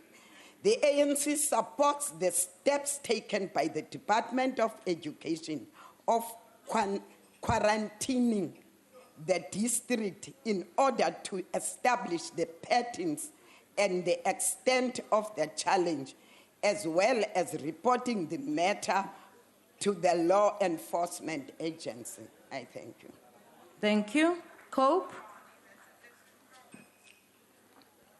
Thank you, Chair. The Public Protector's investigation into the alleged improper and unethical conduct by the President and other state functionaries relating to alleged improper relationships and the involvement of the Gupta family in the removal and appointment of ministers and directors of state-owned enterprises, resulting in the improper and possibly corrupt award of state contracts and benefits to the Gupta family's businesses, has, as many South Africans have suspected, concluded that there is evidence of corruption. The findings of the report are an indictment against the President, the ANC caucus in Parliament, and the ANC. Firstly, the President and the Guptas stand at the apex of this corrupt relationship. Secondly, the president was derelict at best in not investigating the allegations that have resulted in the public protector's findings at the best, at the time that the matters arose. Thank you Thirdly, very much. Their time has expired. ANC. The ANC welcomed the arrest of the 48-year-old Chinese nationals for attempting to bribe the Home Affairs official who refused bribery and remained principled and loyal in his duty. The suspect allegedly approached the Home Affairs official and offered him 3,000 rand, provided the official checks, process, and authorizes the passport of his brother. The officer alerted the Pretoria Serious Corruption Unit of the Hawks, and an operation was conducted swiftly. The man was nabbed with the act of offering the bribe, and subsequent investigation led the Hawks to the OR Tambo International Airport. His 36-year-old brother was already boarding the flight, but was caught with the fraudulent passport and many other illegal items to the value of 6 million. The government and the Department of Home Affairs are intensifying the fight against corruption. The Department of Home Affairs is cleaning the rot and getting rid of officials within the department who continue to engage in corrupt activities. We call upon all the employees to follow the example of the dedicated official and reject Thank you. all Your forms of time has bribery. expired. Thank you. DA. Thank you, Chair. The DA wishes to place on record its alarm at the recent appointment of Arthur Fraser as Director General of the State Security Agency, the SSA.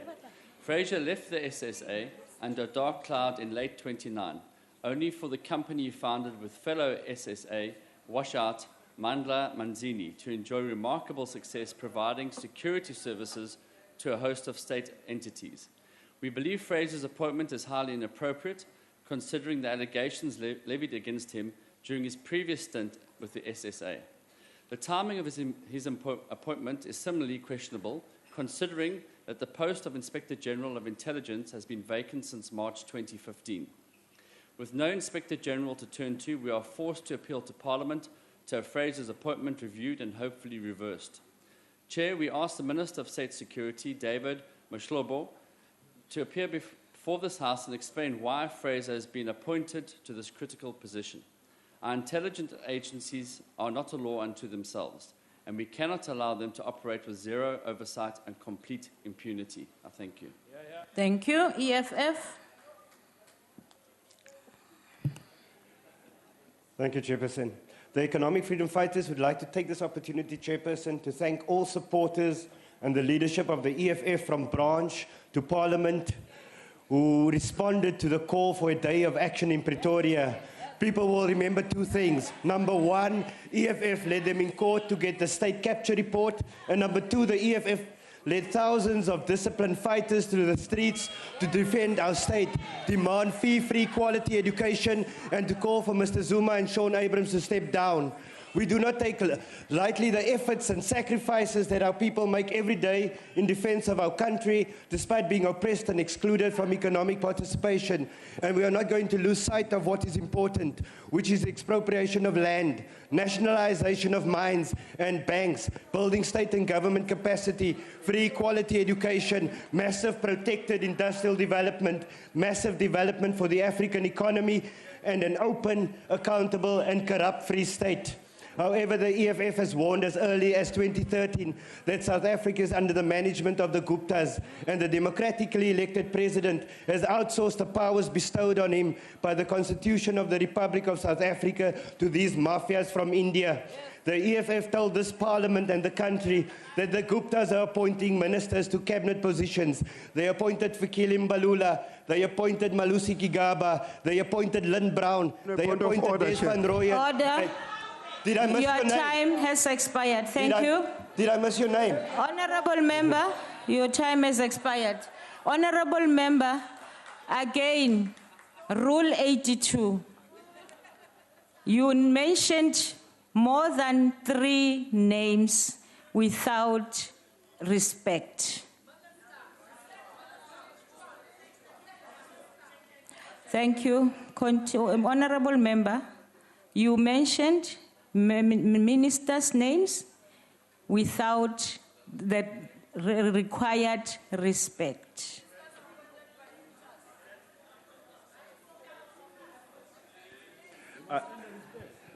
Chairperson, I said ministers and then I mentioned their names, but I think I forgot his name, but he's not a minister. Honorable Member. Because he's taking offense that I didn't mention his name. Honorable Member, I think we all understand how we use the language. Yeah, but I used it correctly. You said that correctly, yes, but when you went to the names, you did not put any title. No. You did not do it in a respectful manner. Just accept. Please sit down. Thank you. ANC. Thank you, Chairperson. Okay. Today, the Deputy Minister... Order. Oh, sure. Please wait. Honorable Makause. House Chair, may I address you? House Chairperson, you keep on insisting that ministers and president must be respected. But if you want to be respected, that respect, you must earn it. Okay, thank you very much. That's not a point of order. Thank you.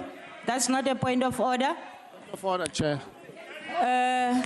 Continue, Honorable Member of the ANC. Thank you, House Chair. Today, the Deputy Minister of Basic Education has officially opened another state-of-the-art school named 486 Primary School in Darling in the Western Cape Province at the cost of 66.368 million.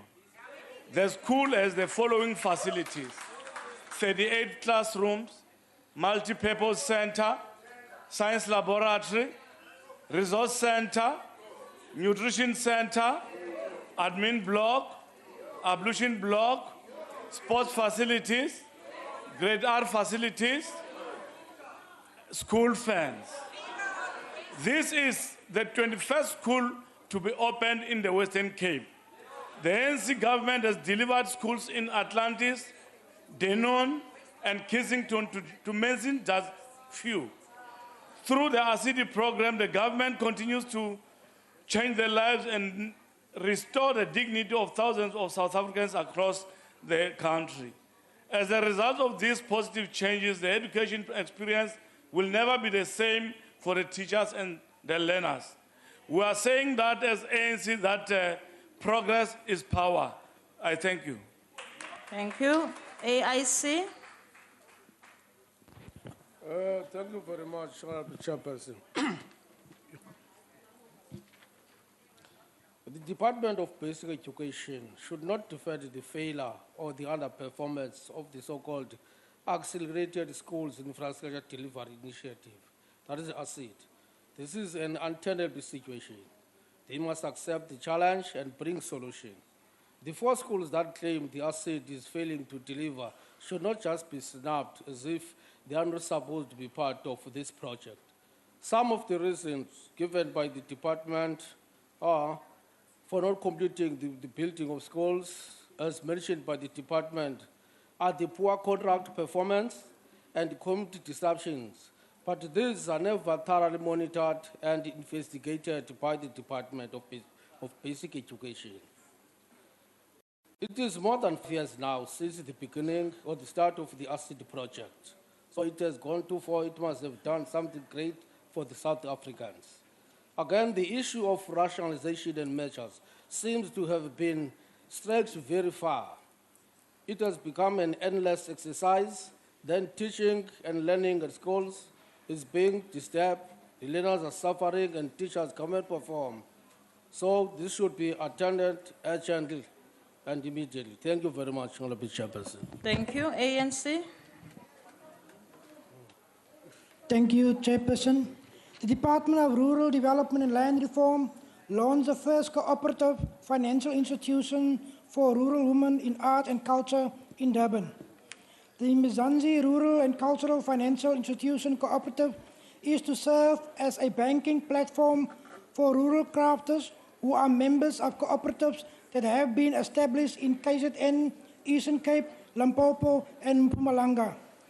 These institutions allow women access to a national payment system that is fully automated, accurate, prudent reporting. It will also allow members who transact at the point of sale engage with other cooperative financial institutions across the country. The Department of Rural Development and Land Reform is trying its best to ensure that women in rural communities enjoy the benefit of service delivery and empowerment. The ANC delivers in each and every corner of South Africa. Siatuba. Thank you. GA. Thanks, Chairperson. The DA condemns Minister Mbalula for failing to honor his commitment of monetary incentives to the top 3 local finishers in the 2016 Comrades Marathon. It is now 5 months after the minister's announcement, yet he still hasn't paid the athletes their deserved incentives. Such was the minister's insatiable desire to hijack the publicity of the athletes that 3 of them had to be rushed from Durban to Johannesburg to join him in studio for Morning Live a day after the race. The fact that Minister Mbalula hasn't paid the athletes to date demonstrates without any shadow of doubt, once again, that the announcement was a case of his typical rush of blood to the head without consideration of how he will deliver the promise. This is simply because it is not the first time that he has failed to do this. He still hasn't paid incentives for medalists for the Olympics and Paralympics, despite promising to do so. The minister's spokesperson's claim that he couldn't have known how many medals would be won at the Olympics is absolute rubbish, because both SASCOC and his department had agreed on a total of 10 medals long in advance of the Olympics, and this should have been budgeted for. It is now clear that the self-declared Father Christmas of sport in South Africa is nothing but an attention-seeking grandmaster of empty promises. Thank you. ANC. Thank you, Chair. The ANC welcomes the Thohoyandou High Court double life sentencing of Mbonani Mashawani, who was found guilty of the murder of Constable Stanley Mukonyane and the rape of the 18-year-old in 2015. His co-accused Norman Mundalamu, who was also sentenced to life imprisonment for the same rape, plus 15 years for robbery under aggravated circumstances. They were found guilty of the murder of Constable Mukonyane from the Mudimule Public Order Policy Unit, who was deployed in Guyana during the demarcation protests and was off duty when he was killed. He was attacked and stabbed in Thohoyandou in February 2015. The ANC applauds the National Prosecuting Authority for these harsh sentences, which will send a strong warning to the police killers. Thank you. I thank you, sir. Thank you. Order, members. That concludes the member statements. Do we have any ministerial responses? Honorable Surji. Thank you very much, Honorable Chairperson. Honorable Chairperson, last week indicated that the ruling party was going to deliver in the Western Cape. And indeed, today we were able to go to 4-8 primary school and to deliver to the community in Darling. But it does not stop there. Some 30 kilometers from there, not very long ago, we were able to deliver 2 more state-of-the-art schools. And the beneficiaries of these state-of-the-art institutions are black, coloreds, and Africans, and historically poor communities. Honorable Chairperson, we also share with you the fact that we have now reached 170 state-of-the-art schools which we have delivered. There are problems in the Eastern Cape, and indeed the Eastern Cape has already received 107 state-of-the-art schools in terms of the ACDP program. With regard to the issue of the paper leakage, we want to draw your attention to the fact that we certainly endorse the view that is a matter that we cannot take lightly. the Minister and the MEC for Education will be releasing a statement tomorrow. The police, the Hawks, the Umalusi and the department have been hard at work to determine the nature, scope and depth of the problem itself. And I can assure this Honourable House that prior to the commencement of the examination, a dedicated task team from the National Department had been to Limpopo to ensure that it enhances security. An error or a failure of this nature erodes the credibility of the institution, and we will do whatever is necessary. I take to heart what the Honourable Member has said with regard to his concerns about the schools and rationalizations, and at a later stage, perhaps to address the House on how far we progress. Thank you very much, Honourable Chair. Thank you. Point of order, Chair. I just want to bring this to the attention of yourself that Honourable Member. No, allow me to speak. rule? No, just allow me to speak. I'm talking on the decorum of the House. Honourable Member, the decorum of the House also has a rule. I'm talking of the decorum of the House. I'm bringing your attention to the decorum of the House. Honourable members, please sit. Let me address you this way. Honourable members, according to Rule 92, somebody said to me, Honourable Makause said to me, may I address you? I allowed her. He didn't say a point of order. So this says, the rule says, let me just read it. You have to commence by quoting the exact rule or a standing order, or at least a principle. So that is why I now want to say, can you again rise?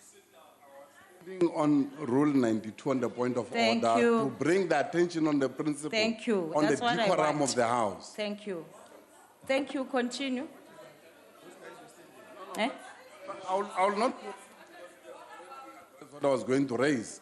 The issue that I was going to raise was the behavior of members of parliament who are conversing standing in the House while the House is in session. That is the point I was going to stand and raise. Okay. I didn't see that. Thank you.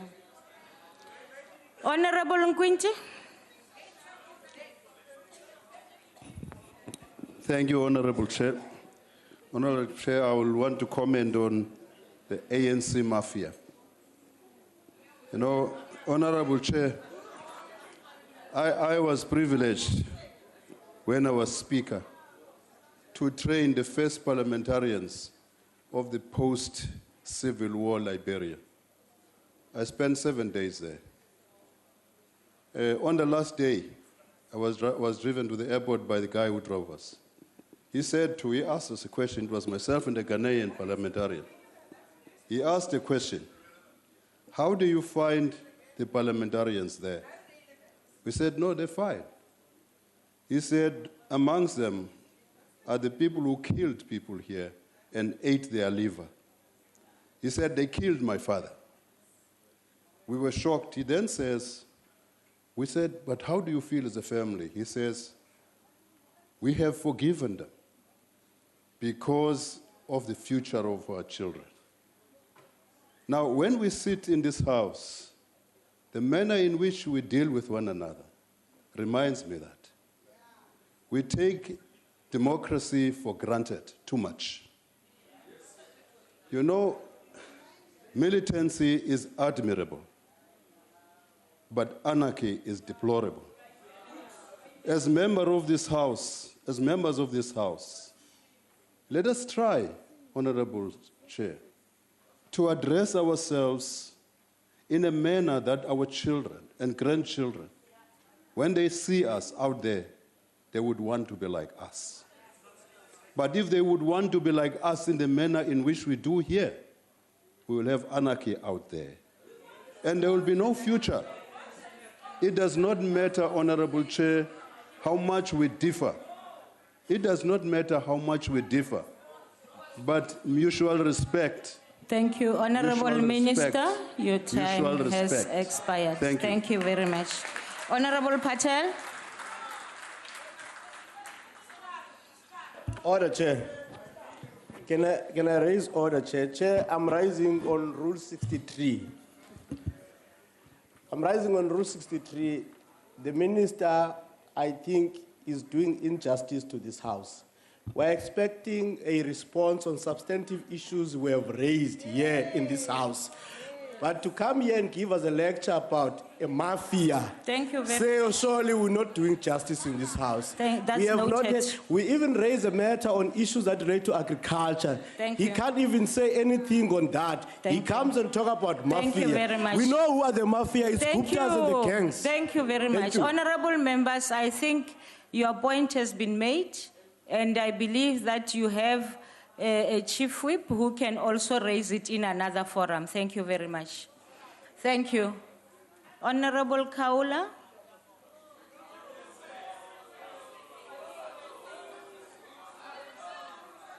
Ngiyabonga bakithi eke nihloniphe yabona uminister lento ayishoyo iqiniso awuzwe nje abafuni ukulalela minister ukuhlonipha abangakufuni ngoba into ababulalayo banalento okwazi ukuthi umuntu uhlakaniphile akhohle ukuthi abantu abasemuva bathini ngiqonde manake ngiqonde ukuthi mina minister into okufanele mawuyenze ngaphambi ukuthi uyoshanela ngaphandle shanela egcekeni lakho kuqala.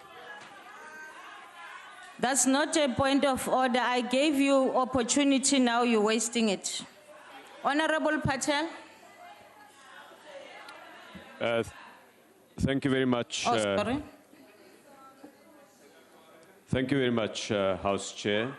Honorable Slengwa's point about the drought, particularly the need to invest heavily in water infrastructure before a country faces a drought, is well made.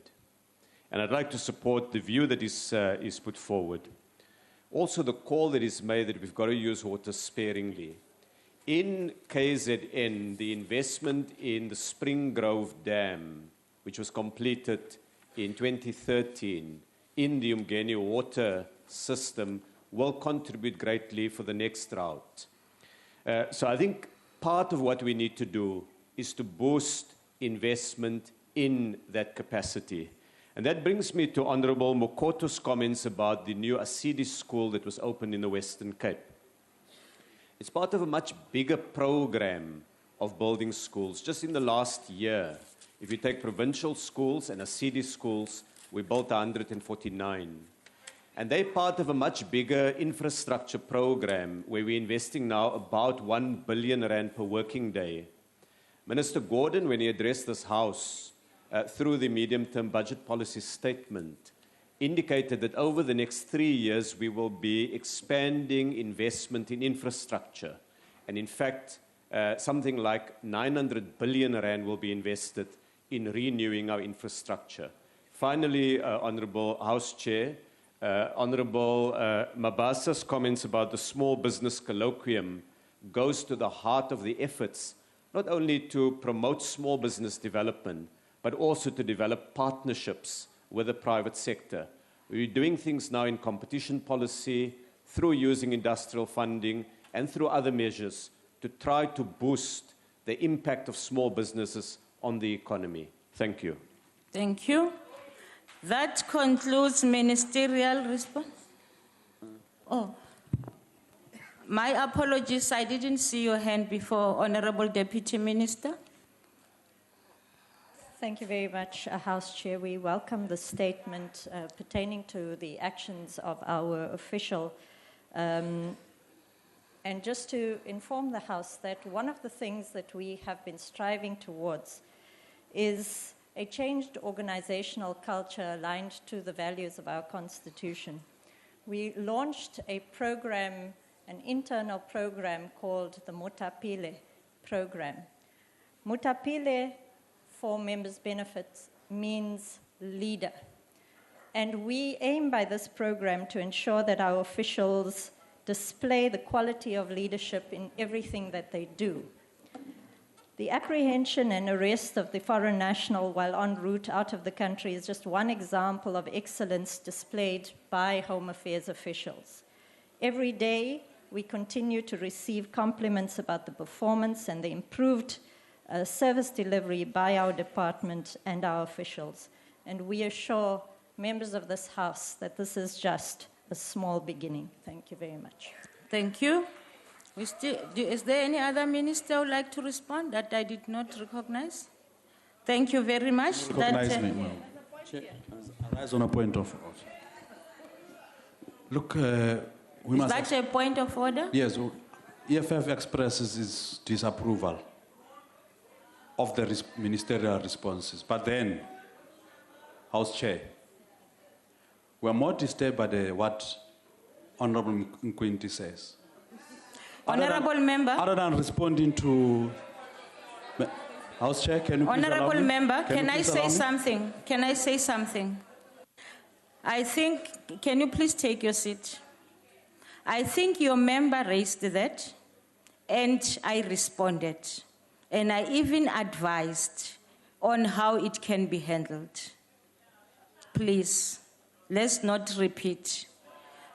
Let's not do that, honorable members. Don't do that.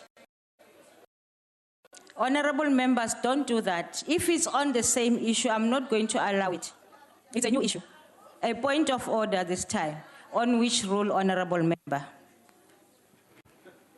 No point of order, Chair. Madam Chair, On which rule are you rising?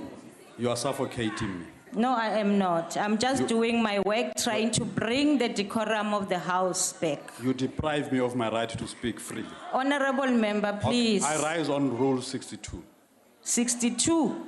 Rule 62 is about Rule the 63. invitation of members. Rule No, 63. no. Honorable member. Rule 63. Rule 63 is a freedom of speech. There's nothing now that you're going to Yes. talk about on freedom That's exactly of my speech. point. You are depriving me of my right to speak. Honorable member, what I'm Can I saying, proceed? please sit down. Please sit. Honorable member, what I am saying is that you, the member of your party, raised that concern. And I even advised on how it can be dealt with. And I'm not going to allow you to continue on that point. Please. Honorable Mokause. House Chair, may I address you? I'm listening. House Chair, it seems as if every time when you are chairing the House, we as the EFF are deprived. That's not a point of order. Of our That's rights sit down. in the House. Sit down. It's not the point of order. Honorable members, before I call for... May I address you, Chair? Honorable, is that a point of order? Well, Rule 132, statements by members, Yes. which allows for 6 ministerial replies. We've only had 4. Yes. And given, no, let me finish, please.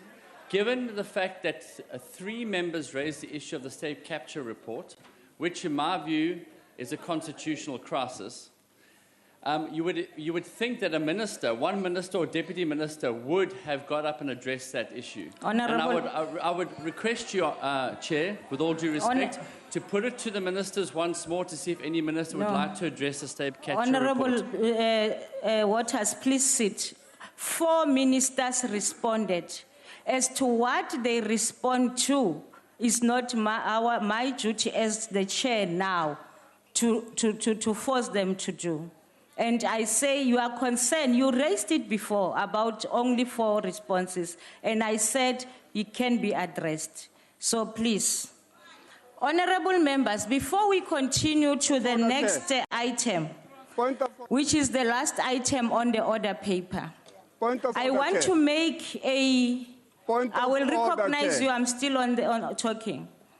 I want to make a plea, request all the chief whips of the parties of this House to come together and discuss this matter of frivolous points of orders.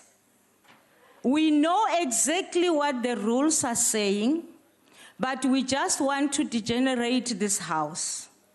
I'm pleading with the chief whips to come together, talk, and please inform your members. This does not augur well to the Republic out there. It's as if we don't know what we are doing.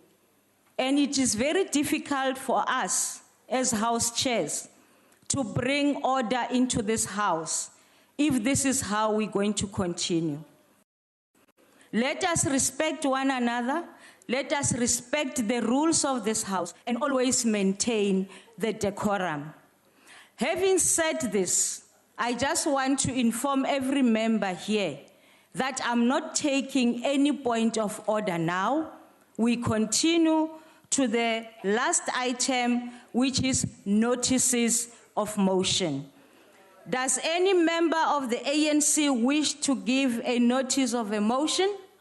Yes, yes, Honorable. Yes, ma'am. Madam Chair. Yes, Honorable House Chair. Madam Chair. Thank you, House Chair. Honorable member, please sit. I rise on Rule 92.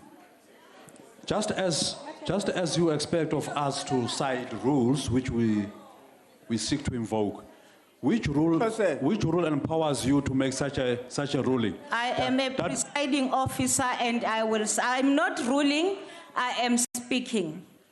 Sit down. What empowers you? Honorable member. Which powers do you have? Please sit down. Continue, honorable member. Thank you, Honorable House Chair. Honorable House Chair, I rise on behalf of the ANC that at its next sitting, the House debate the realization of the socio-economic emancipation and empowerment of a young woman. I so move. Thank you. GA?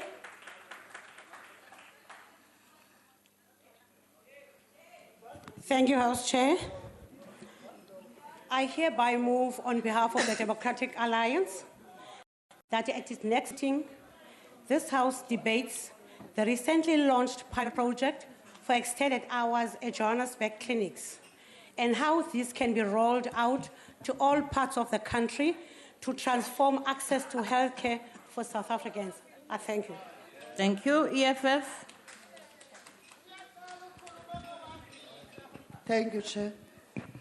Taking into account the contents of the Public Protector report on state capture, which show clearly that since he became president, Mr. Zuma has treated the state like his family's toll for self-enrichment and handed it over to the Gupta family to further their aims of buying up a state. I rise on behalf of the economic freedom fighters to move that in its next sitting, the House debates measures to be put in place to sanction members of parliament and cabinet ministers who purposefully lie to this House, as Minister Brown, Minister Zwane Gupta, and Minister Weekend Special did when we asked them questions about their relationships with the Guptas. I so move. Point of order. I'm rising on point of order, rule number 85. No member may impute improper motives to any member and cast personal reflections on any member. The reflections were casted on the ministers Zwane and Lin. Honorable member, I think I said something as I was speaking. Please, let's continue with the business of the day. Honorable ANC. Thank you, House Chair. I move on behalf of ANC that in its next sitting, the House debates interventions to deal with loan sharks and other people that are cashing in on social grants at the expense of the beneficiaries. Thank you. IFP. Thank you very much, Honourable House Chairperson. I hereby move on behalf of the Inkatha Freedom Party that this House, at its next sitting, noting that there has been a marked increase in the number of cases of bullying reported at South African schools, and that bullying is having a devastating effect on the lives of our young people, that this House debates the need for urgent and sustained interventions to be developed and urgently enforced by the national and provincial departments of education and social development so as to urgently respond to this crisis. I so move. Thank you. NFP. Thank you, House Chairperson. At the next sitting day of this House, I shall move on behalf of the NFP that this House debates the role of Chapter 9 institutions in the advancement of democracy, constitutional rule and good governance. I so move. Thank you. ANC. I move on behalf of the ANC that at its next sitting, the House debates how critical it is for opposition parties to play positive, meaningful roles to contribute to fostering social cohesion and nation building as a means to move South Africa forward. Thank you. UDM. Not in. FF plus. No. Oh, sorry. UDM. Thank you, House Chair. I hereby move on behalf of United Democratic Movement that the House in its next sitting debate the impact of the mud schools in the teaching and learning environment and productivity of the education system in the Eastern Cape. I so move. Thank you. FF plus. GA. Huisvoorsitter, hiermee kennis namens die Demokratiese Alliansie dat hierdie huis op 'n volgende sitting 'n belangrike rol wat burgerlike organisasies in ons land vervul om ons grondwet en ons demokrasie te bevorder en te beskerm te debatteer. Thank you. EFF. Ndiyabonga sihlalo. Ndiphakama egameni le-EFF ukuba lendlu ixoxe umba oxhalabisa ukhuseleko, uzinzo noxolo ngenxa kaMongameli uZuma wokutyeshela umgaqo-siseko ngenxa yokuxabisa usapho lakwaGupta. I so move. Sithokoze. ANC. Honourable Chairperson, I hereby move that the House at its next sitting debate the looting of shops by EFF yesterday in Tshwane. Thank you. Thank you. Cope. Nothing. Cope. Nothing. ACDP. Not here. ANC. House Chair, thank you once more. I move on behalf of the ANC that in its next sitting, the House debates progress in transformation of the ICT sector in order to ensure that all people participate in the sector. I thank you. Thank you. AIC. Thank you, House Chair. On behalf of the AIC, I hereby move that this House in its next meeting debates the proper capacity building and other initiatives for the school governing bodies so as to enhance their role in school governance. I so move. Thank you. Ahang. As ANC. House Chairperson. ANC. House Chairperson, I hereby move on behalf of the ANC that the House debates in its next sitting measures geared at curtailing the operation of foreign-owned organised crime syndicates in South Africa and in the region. I thank you. Thank you. APC. PAC. GA. Thank you, Madam Chair. I hereby give notice that the Democratic Alliance shall move on the next